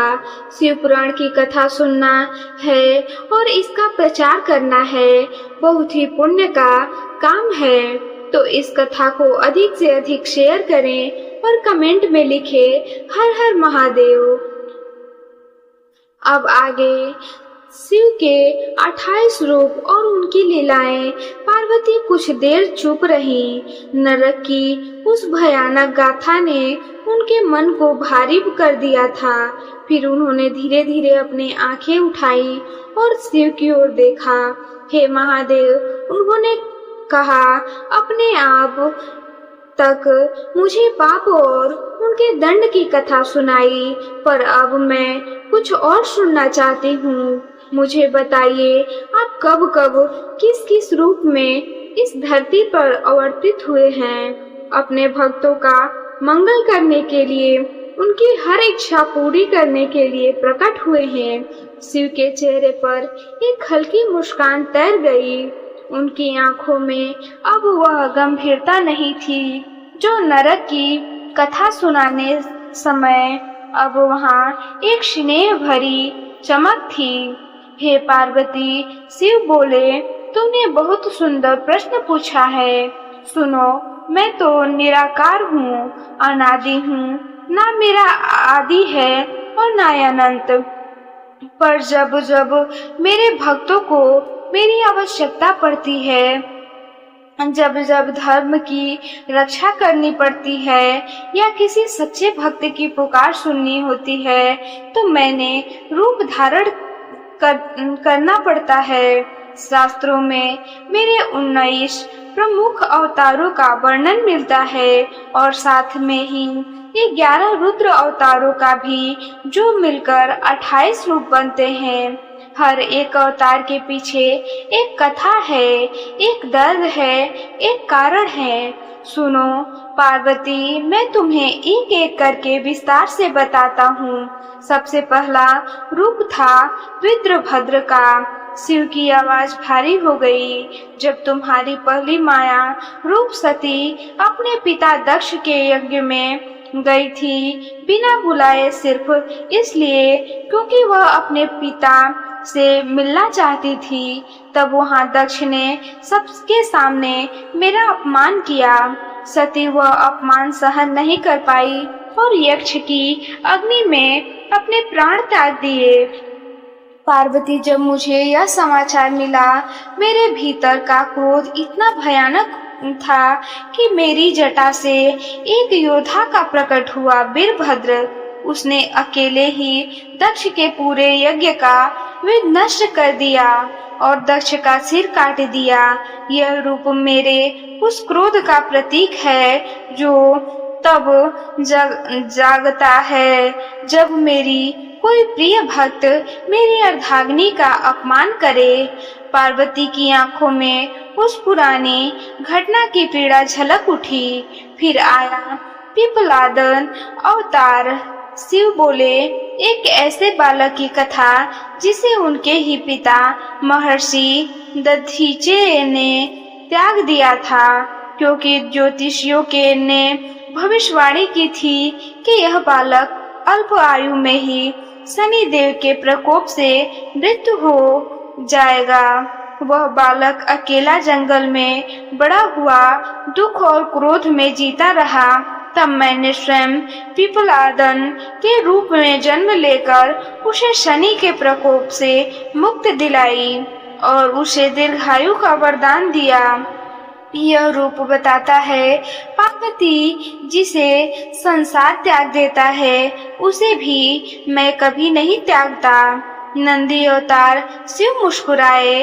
अब उनकी आवाज में स्नेह था।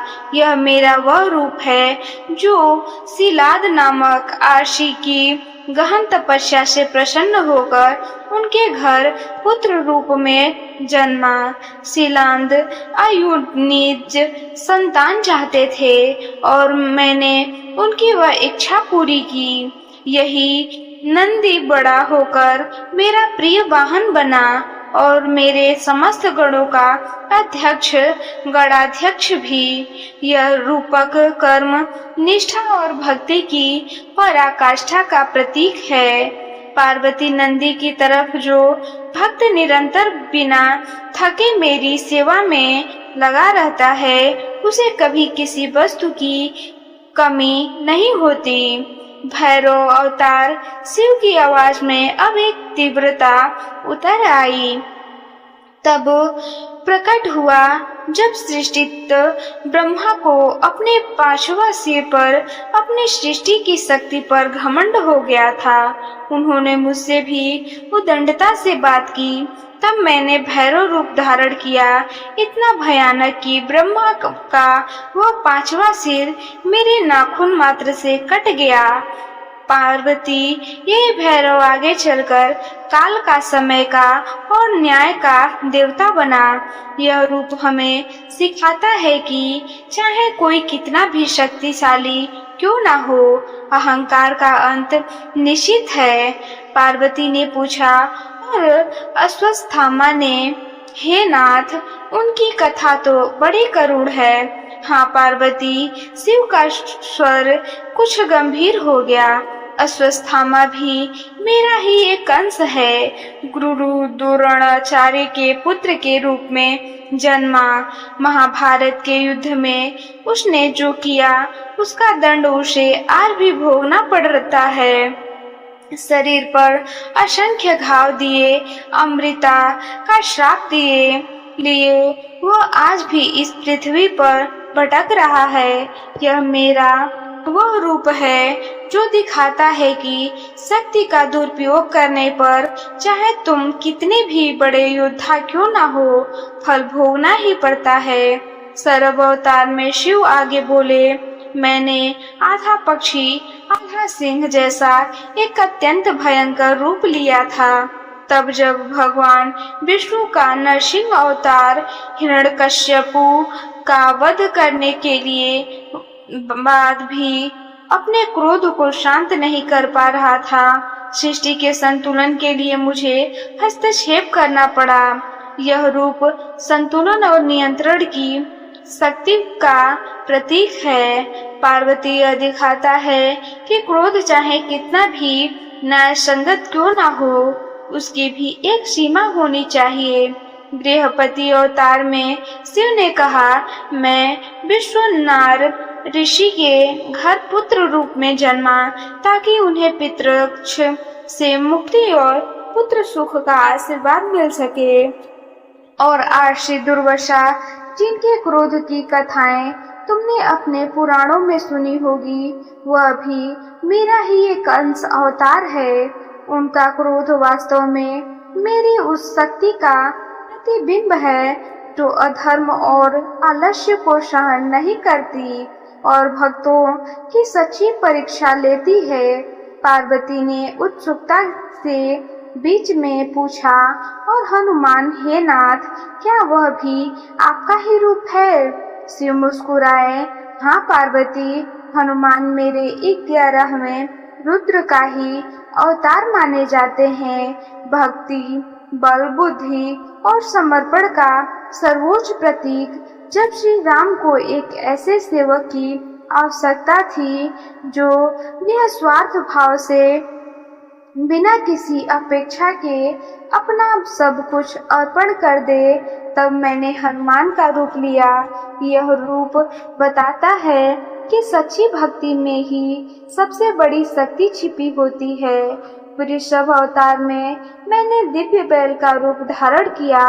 धर्म की रक्षा के प्रतीक स्वरूप यतिनाथ अवतार में एक सन्यासी का रूप लिया, जिसने भटके हुए अनेक भक्तों को सन्मार्ग दिखाता है। और कृष्ण दर्शन अवतार में पार्वती मैं स्वयं भगवान श्री कृष्ण के दर्शन पाने की लालसा में एक वृद्ध ब्राह्मण के वेश में प्रकट हुआ था, यह दिखाने के लिए कि मैं स्वयं भी भक्त के आगे नतमस्तक होता हूँ। अवधूत अवतार शिव ने कहा, मेरे उस रूप का नाम है जो संसारिक बंधनों से पूर्णतः मुक्त दिगंबर साधु के रूप में विचरण करता है। ना किसी वस्तु का मोह, ना किसी सम्मान की चाह। भिक्षुवर्य अवतार मैंने भिक्षा मांगते हुए भी अपने भीतर के पर ब्रह्म रहस्य को छुपाए रखा, यह सिखाने के लिए कि सच्चा ज्ञान कभी दिखावे का मोहताज नहीं होता। और सुरेश्वर अवतार और पार्वती उपमन्यु नामक एक बालक भक्त की अटूट श्रद्धा को परखने और पुरस्कृत करने के लिए प्रकट हुआ था। किरात अवतार की कथा तो तुम्हें विशेष रूप से पसंद आएगी। शिव मुस्कुराए, जब अर्जुन तपस्या में लीन था और पाशुपताराक्ष प्राप्त करना चाहता था, तब मैंने एक साधारण शिवकारी किरात का रूप धारण किया और उनकी शक्ति व संकल्प परखने के लिए उसके साथ भयंकर युद्ध भी किया। अंततः उसकी दृढ़ता से प्रसन्न होकर मैंने उसे अपना वास्तविक रूप दिखाया और पाशुतारक्ष प्रदान किया। सुनट नर्तक अवतार मेरे नित्य रूप का प्रतीक है। आनंद, लय और ब्रह्मनाद का साक्षात रूप, जिससे संपूर्ण सृष्टि थिरकती है। और ब्रह्मचारी अवतार शिव की आवाज में एक कोमल मुस्कान घुल गई। उस समय की कथा है पार्वती, जब मैं स्वयं एक ब्रह्मचारी के वेश में तुम्हारी तपस्या और तुम्हारे संकल्प की परीक्षा लेने आया था, यह जानने के लिए कि क्या तुम्हारा प्रेम सच में उतना ही दृढ़ है जितना संसार कहता है। और अंत में शिव बोले, यक्ष अवतार, जब देवताओं को अपनी विजय पर घमंड हो गया था कि उन्होंने अपने ही बल से असुरों का परास्त किया है, तब मैंने एक विशाल यक्ष का रूप धारण किया और उसकी शक्ति को चुनौती इंद्र, अग्नि, वायु को भी उस यक्ष रूप को ना तो हिला सका ना समझ सका। तब देवताओं को यह बोध हुआ कि उनकी सारी शक्ति वास्तव में मेरी ही कृपा है। यही मेरे 19 अवतार की कथा है। पार्वती शिव ने एक गहरी सांस ली और आगे कहा, अब सुनो मेरे 11 रुद्र अवतारों के बारे में भी, जो थोड़े भिन्न हैं। यह सभी महर्षि कश्यप और माता सुरभि की तपस्या के फल स्वरूप उनके पुत्र रूप में जन्मे। कपाली, पिंगल, भीम, विरूपाक्ष, विलोहित, शास्त्रा, अजपाद, अहिर, बुद्धिन्य, शंभु, चंड और वह यह 11 रुद्रगण देवताओं की कार्य सिद्धि के लिए ही शिव रूप में अवतरित हुए। इनमें कपाली विनाश और मोक्ष का प्रतीक है जो ज्ञान के आवरण को काटता है। पिंगल सूर्य के समान तेजस्वी हैं, प्रकाश और कार्य ऊर्जा का स्वरूप भीम और महाकाल जैसे भयंकर हैं जो सभी पापों का नाश करता है। विरूपाक्ष की दृष्टि तीनों लोगों को एक साथ देख सकती है। यह विवेक और अंतरात्मा की जागृति का प्रतीक है।